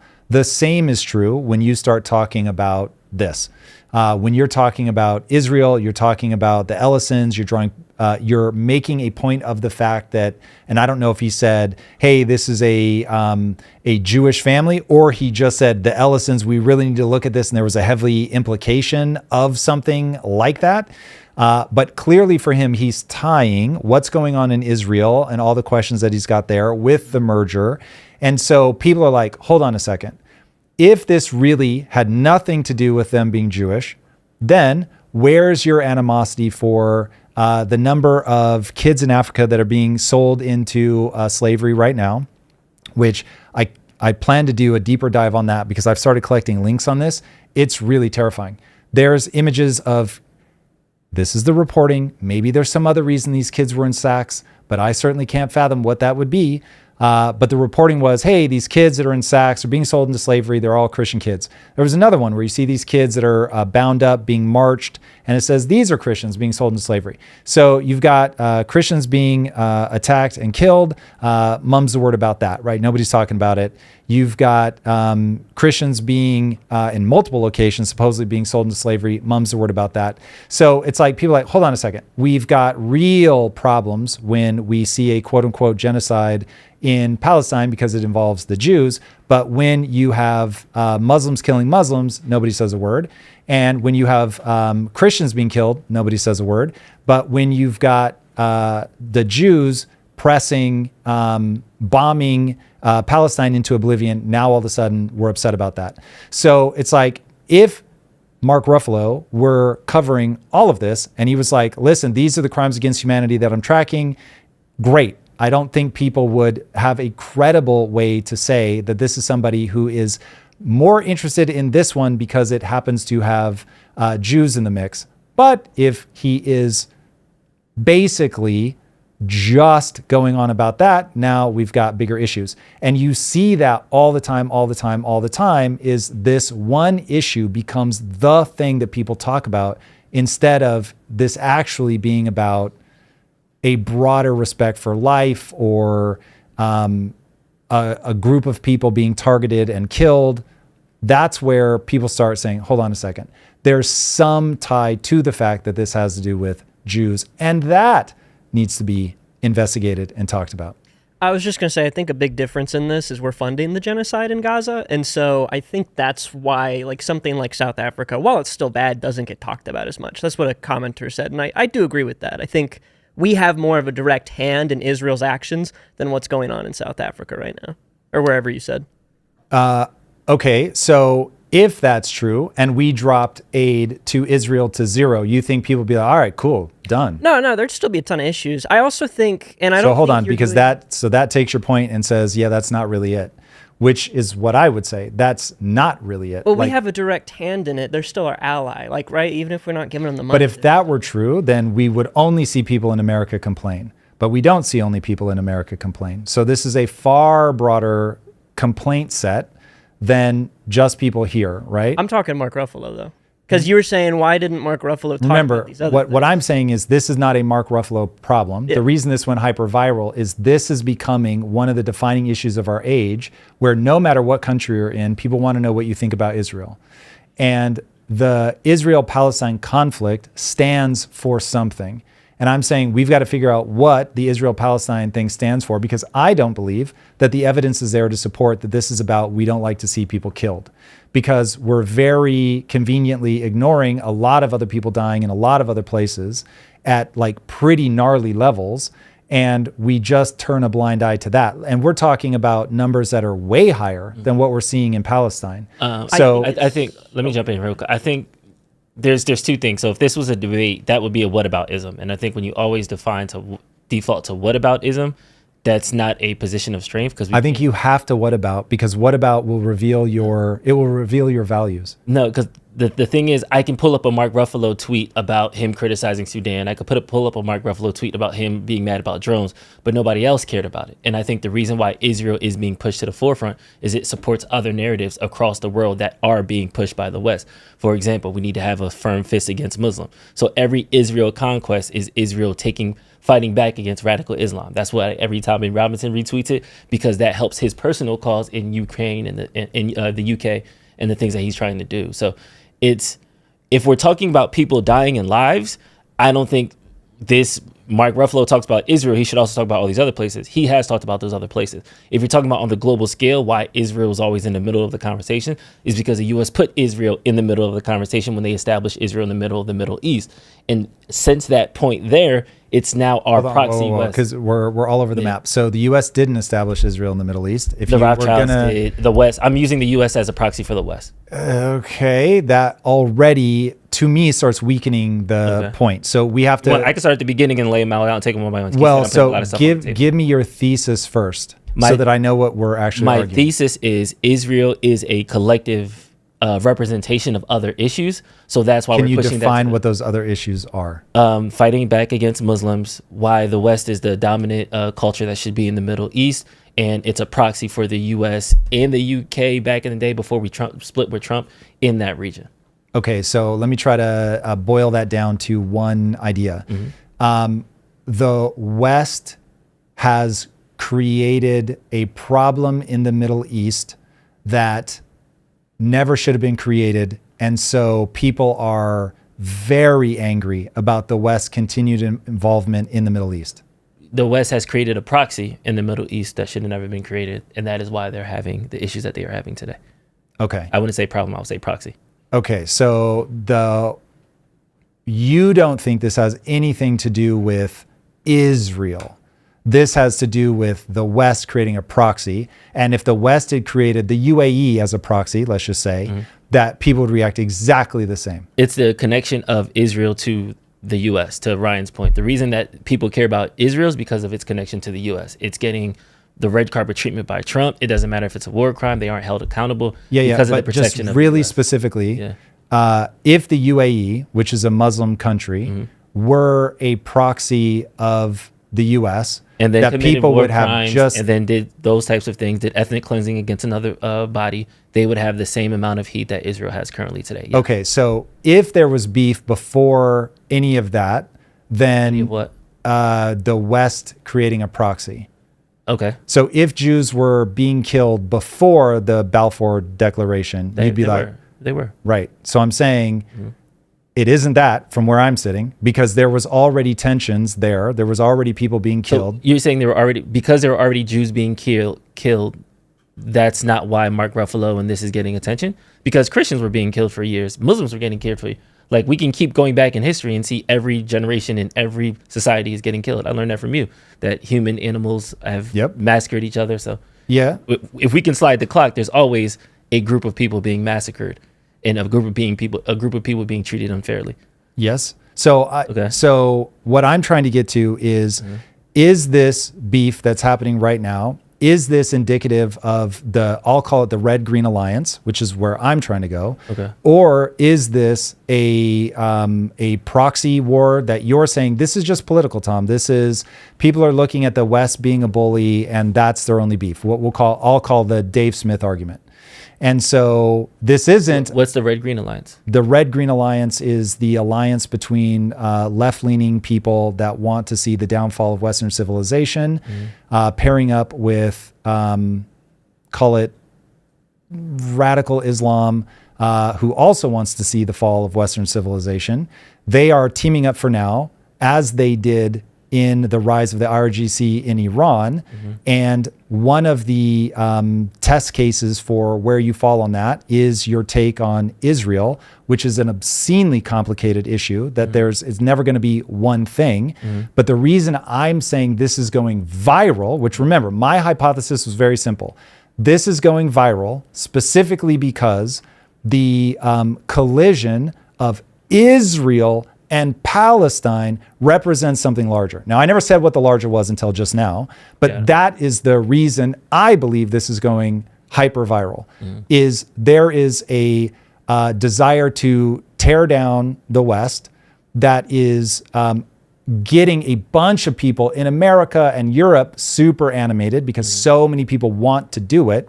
And then this becomes the way for everybody to have that battle where, and again, the conflict between Israel and Palestine isn't that. I want to be very clear. That's not what's going on. I'm saying that's what's making it go viral in the West. What's going on here is extremely complicated. I don't even know it well enough to give you all the details. I have a very high level headline sort of understanding of the rough timeline from when it was the Ottoman Empire to now. I certainly don't know a bunch of the history before that. But to me, you have two groups that historically have extraordinary amounts of beef with each other, which is, I'll say, Orthodox Islamic take, not your average Muslim, but Orthodox Islamic take versus certainly Orthodox Jews. And so that becomes the point of collision. Then it becomes politicized because they create a state. Israel creates a state. And so we can sort of speed run that. But I want to make sure you and I are colliding the same thing. My hypothesis is, the reason I'm saying this in terms of Mark Ruffalo's tweet, the thing I'm trying to answer is, how does this get 27.6 million views? To me, this gets 27.6 million views because it is the proxy battle for the ideology of, are we tearing down the West? Yes or no? Does the West need to be torn down? And 27 point, or now 28 million people are saying yes, or they want to comment. No, it's people fighting about it. So you're going to get both sides. You're going to get some people saying, basically, this is just an absolute unbelievable tragedy. I cannot believe that the Palestinians are being genocided, and how are people not understanding that? And that's where I go, hold on a second. There are way more people dying elsewhere. So why are we over-focusing on this one? And that, to me, is what needs an answer. Now, you've put forth an answer, which is, hey, this is about, this is a proxy battle. And the West never should have let Israel become a proxy. I never said never should. I'm just saying that's what it is. I have a great example for that. Trump just announced that he's flooding 300 tons of ground beef into the beef market from Argentina. So foraging beef into the U.S. cattle market. He's discounting it at 30%, the same 30% that Mamdani was talking about with his grocery stores. When Mamdani announces it, we jumped on here and we covered it, and it was a #1 read. When Trump does it, it's not even in our top 5. The reason is, when Mamdani does it, it's a signal for the greater tragedies of socialism, using your language. But when Trump does it, oh, it's not that bad because, and then you can kind of explain it away. And I think the same is true with a Sudan genocide versus a Israel versus Palestine genocide, or other genocides. There's so many conflicts happening in the world right now that we all don't care about. So now to say Mark Ruffalo can't talk about this because he doesn't care about this thing that we also don't care. I just want to remind you, I didn't say Mark Ruffalo can't talk about this. What I said is that there is something supercharging this. To your own point, you're not going to get this response in the Sudan. You're not going to get this response about a similar partition between Pakistan and India. And so, given that we've seen other things like this, it's that backstory. So the same thing with the Mamdani grocery store, that backstory makes that the top news. Whereas when Trump does the same thing, it's like, well, hold on, because we're not agreeing what the backstory is. Okay. I don't think that the world is. I think you're representing, if you agree, definitely say so. And if you disagree, tell me. I think you're representing a Dave Smith-esque take on this, which is the West should stay the hell out of this. They never should have created that partition in the first place. They shouldn't have created a Jewish state in the first place. It's their meddling in the region that's causing this problem. Is that roughly accurate? That's the argument, yeah. That's an argument. That's an argument, I just want to make sure you hear me. Yes. I am not making that argument. Yeah. I am saying this is something totally different. Everybody who's getting fucking confused about that thinks this is about the West is fucking confused. Yeah, but because I don't see it that way doesn't mean I'm not confused. I want to make sure you can actually say back my position, because you keep misrepresenting my fucking position. Okay. So that's what makes me go, hey, I've stated my position very clearly. Okay. My position is, one more time, that the reason this is going hyper viral is because this has become a proxy for, do you want to see the West torn down? Period. So if you're Team Israel, you don't want to see the West torn down. If you're Team Palestine, you do want to see the West torn down. Correct. Got it. Well, I don't want to see the West torn down, and there's a genocide in Gaza. I don't know. I feel like that's an Hold on. So this is where we have to go. Now I'll say, people like you get caught up in the headlines and haven't done enough researching into this to actually start pinning down why is this one uniquely bad versus other ones. Now, I think as you start going down that path, and by all means, give it to us here. But as you go down that path, you're going to end up somewhere near where Drew is at now, which this genocide, which is very debated. I want to be super fucking clear about that, but I'm not going to invite that debate for now. But this quote unquote genocide is uniquely bad for what reason? The Dave Smith argument. I agree Perfect. with the So Dave Smith argument. Yeah. excellent. But you were saying that that wasn't your take. I didn't ask you to take my take. I just said that is my take. That is your take. So my thing is, I think this is a proxy battle. The reason this is going hyperviral in the West is because of that collision. It is the Red-Green Alliance where people are getting together and they're like, we got to tear this whole fucking thing down. Okay, now you're saying, whoa, Tom. I'm not in that camp. I'm in Drew's camp. Okay, great.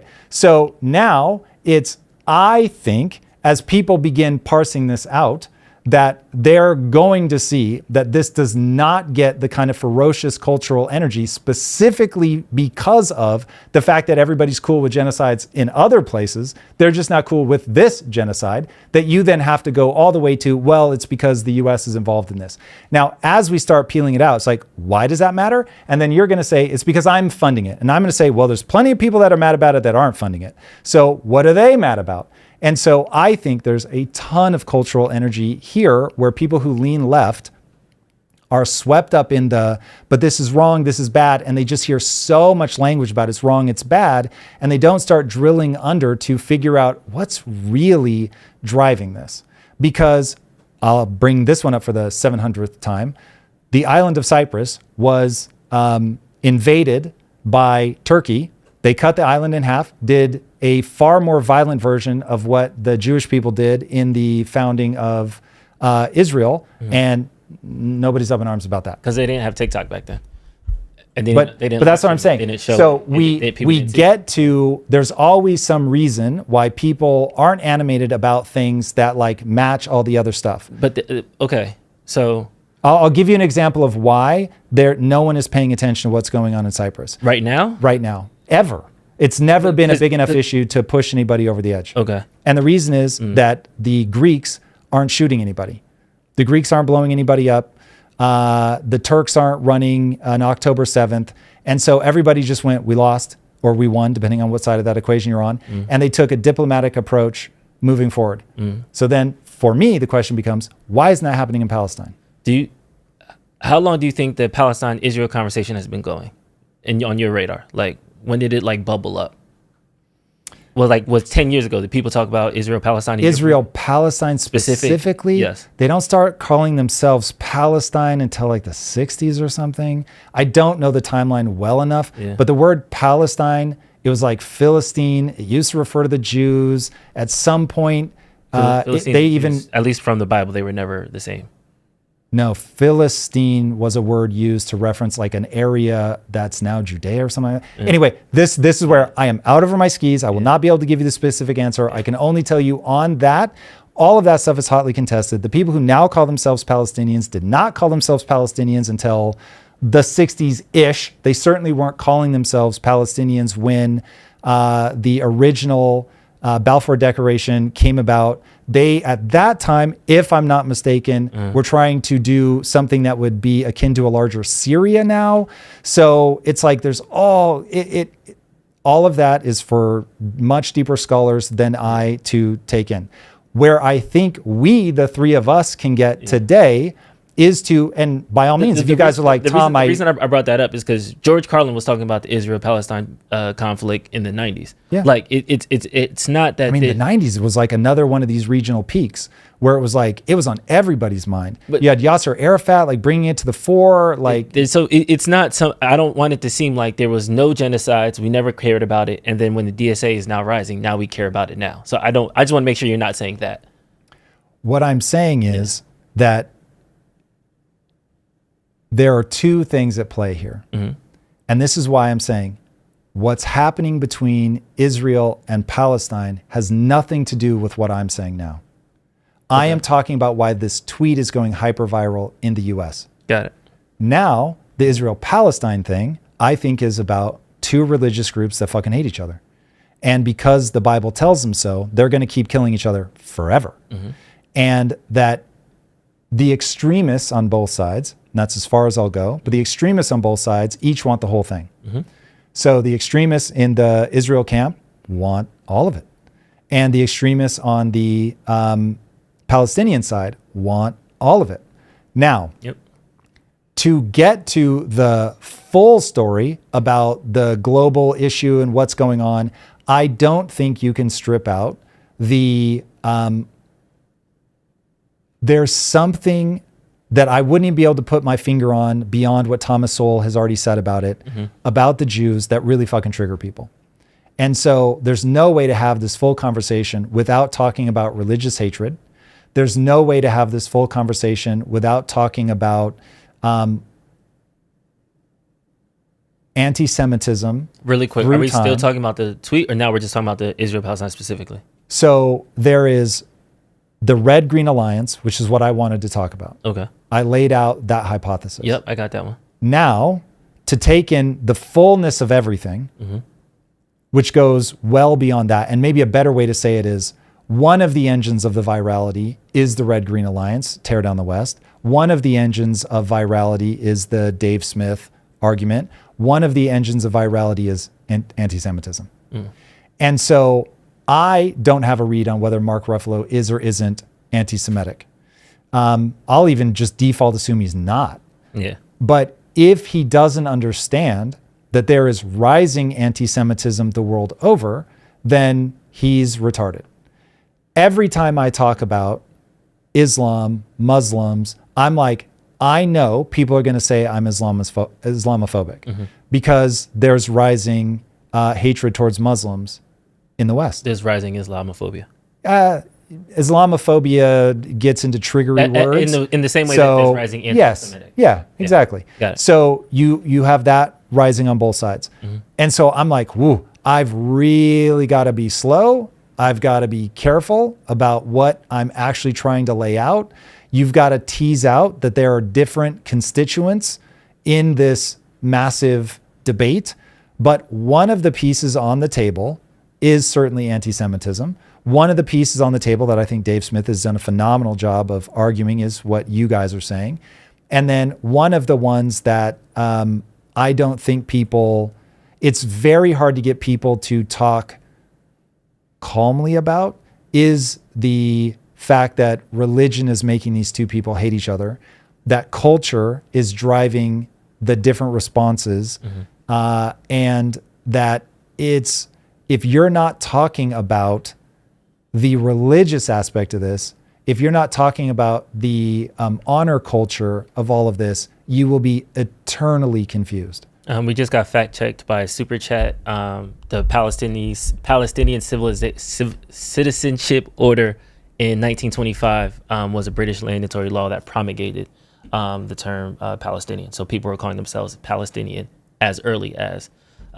We're really going to have to get into all of this. So I'm almost certain that fact checker is incorrect. I Googled it, unless Google's lying too. It has origins in Roman. So it popped up in the way Drew's talking about, but it even popped up earlier. I think it's Palestina. I don't know if I'm pronouncing that right. Okay, all the way back in the Roman Empire. Like the word's been around. Will not do brain damage to chat. I will plant one additional idea. So these gentlemen have laid out their belief. I was just trying to... which is very fair. I totally get it. They said. Now, I've done just enough digging on this to, I'm sure, get myself in trouble.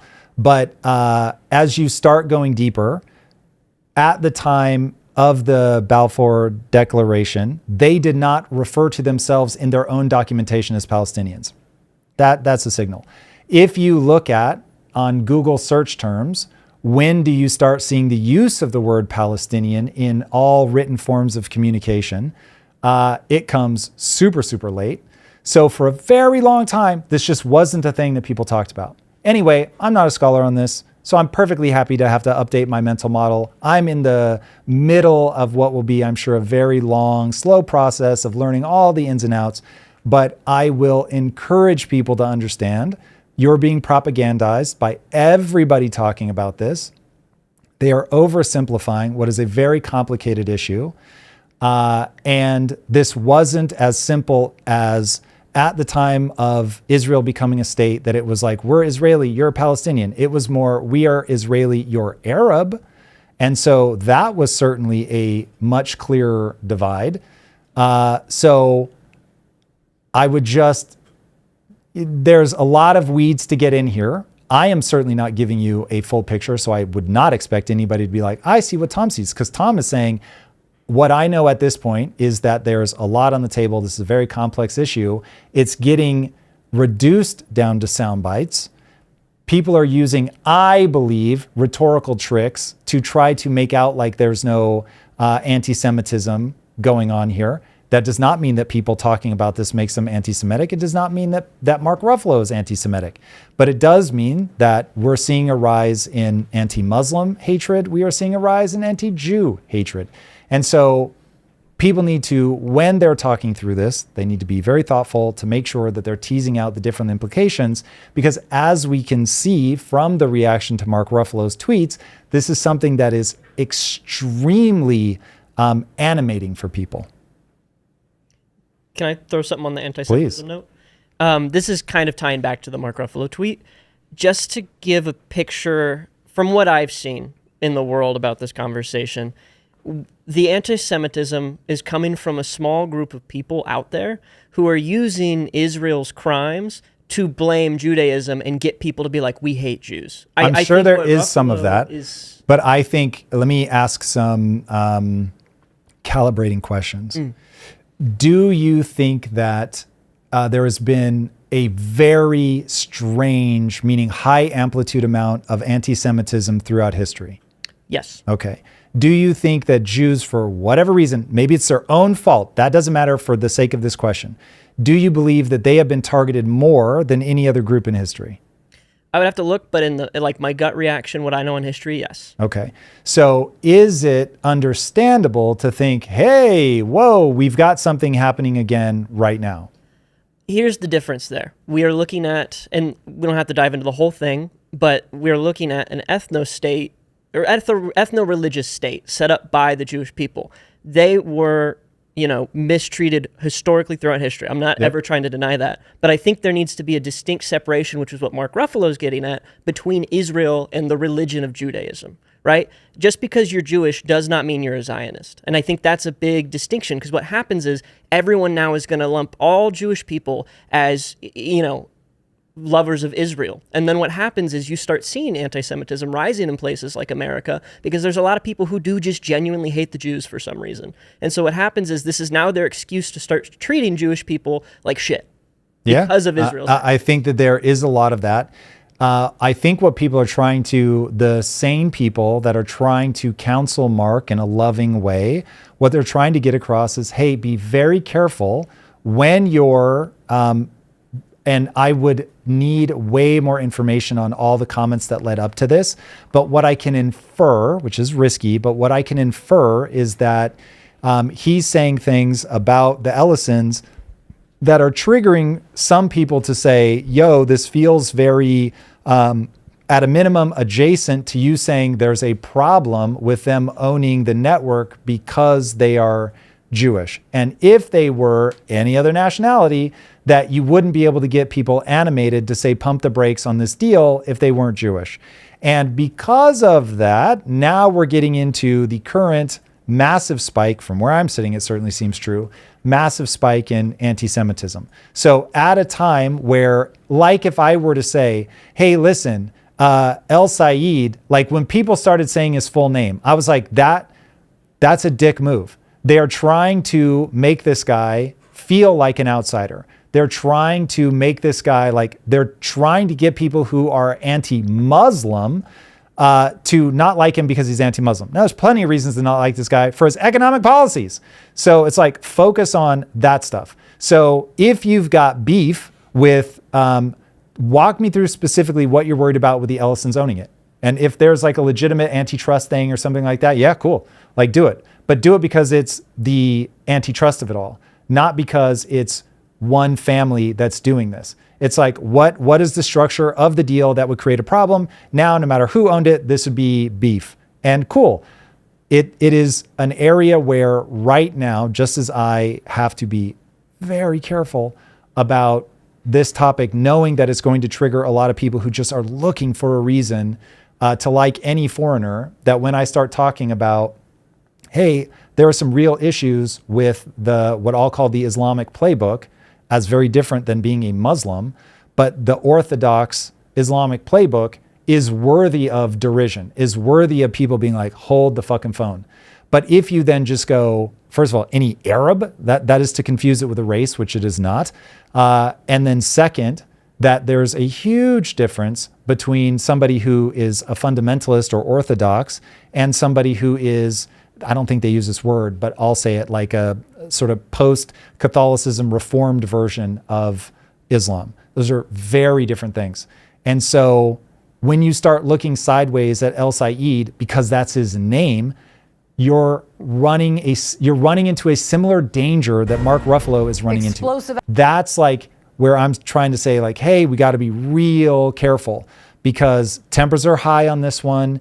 And unfortunately, I think this is going to get violent in Europe for sure.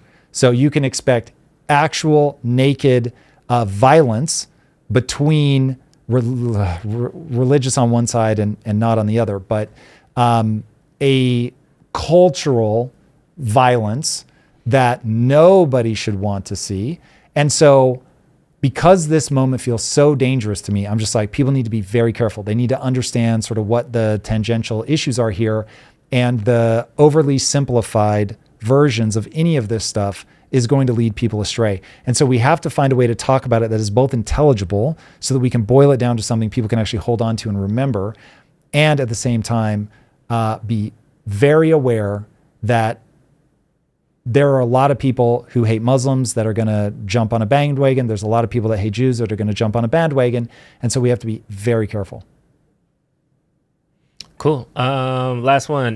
New evidence is emerging in the Karmelo Anthony trial. Right now, they are petitioning for a retrial due to some withdrawn evidence, both on the prosecution side and on the defense side. From the defense perspective, Karmelo Anthony didn't testify for whatever reason. On the prosecution side, they withheld. On the prosecution side, they didn't have Karmelo go on the stand. On the defense side, they didn't bring up Austin Metcalf's disciplinary record. So it's kind of like a handshake agreement. Yep. So, all right, this one is wild. They're trying to get a retrial for Metcalf. Anthony. Sorry, thank you. For Karmelo Anthony in the murder of Metcalf. Mm-hmm. And the interesting thing is what's coming out is in the hearing for the retrial, they put, I think, one of the prosecutors on the stand. One of the attorneys ended up going on the stand and admitting that they had a gentleman's agreement that they were not going to talk about the fact that Karmelo Anthony, I believe, texted his girlfriend, but certainly texted somebody and said, I'm low-key, not going to lie, I'm on the verge. I'm going to stab somebody and lick the blood off the knife. Asked his girlfriend how many bullets she wanted in her chest or something like that. And she had reported that his girlfriend reported that he had been stalking her. And so they believed that there were so many racial tensions around the trial that they didn't want to get into that, because also Metcalf had, I don't know if he was suspended or what, but he had a record for bullying people. And so they were like, listen, this just isn't going to look good on either side. And so I guess there was some last minute fear that if they put Karmelo Anthony on the stand, that the prosecution wouldn't hold to their side of the agreement, something like that. And so now that's what Karmelo Anthony is putting forward, that, hey, this wasn't explained well to me. I might have been in a better position to actually put myself on the stand. But the hullabaloo is basically around the, like, wait a second, what is this gentleman's agreement? Should they have done that? I'm asking, is it legal to have done that? I haven't seen anybody talk about that, but I didn't realize that you could, this is me talking. That sounds like bearing evidence to me. So that seems pretty crazy. I can't believe that they can do that. I know that you can go to a judge and say, hey, we are considering moving forward with the case like this. We want to go on the record. And the judge can either bless it or say no, but they didn't do that. And so that's where this gets pretty wild. Gotta love the justice system. It was one of the things that they wanted to get the manslaughter charge, and that's more of a sure bet. So I'll go for the lesser charge. That's where the defense says, okay, at least getting an injection, he'll get 30 years. Prosecution's perspective, it's easier to argue manslaughter than it is to argue murder. And the self-defense thing is a better defense for murder because it wasn't premeditated. He didn't know him. They wasn't stalking him or something like that. So it's one of those, attorneys were talking outside. This is the best bet for us to win. Handshake. All right, let's go. But they didn't go for manslaughter. They put it on the table, and they could have done a lesser charge, but murder was the charge.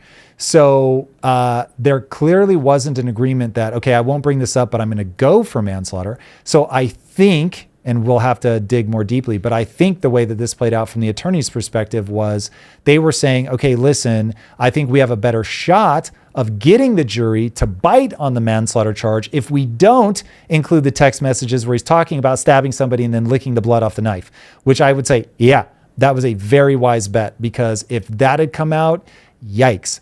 And then obviously the prosecution must have thought, like, we don't want to muddy the waters with Metcalf having a bad reputation, because if people think, oh, he came in, he was bullying him, then yeah, that's exactly why he did this. So the case, if all of this evidence had come out, think about what the case would have been. You've got a guy, they would have painted him very clearly. Metcalf was a bully. He was bullying Anthony. And so obviously Anthony felt threatened. This guy has a history of bullying. And then the other side is going to be like, bullshit. Maybe he had a reputation for bullying, but this kid said, I want to stab somebody. I'm going to lick their blood off the knife. He brought the knife there. This was fucking wild. The truth of this scenario was even far more explosive than what came out in trial, which was already explosive. So would it have helped or hurt the race angle of it all? I don't know, man. But this is just really, like, what a tragedy that this kid got himself into a position where he felt like he was about to snap. Like, fuck, man. To see a young kid just throw their life away like that, just too grueling. Yeah, terrible. Wild work. Okay, that's all I got. All right, we got any super chats? Oh, no more. All right, everybody, thank you guys so much for joining us.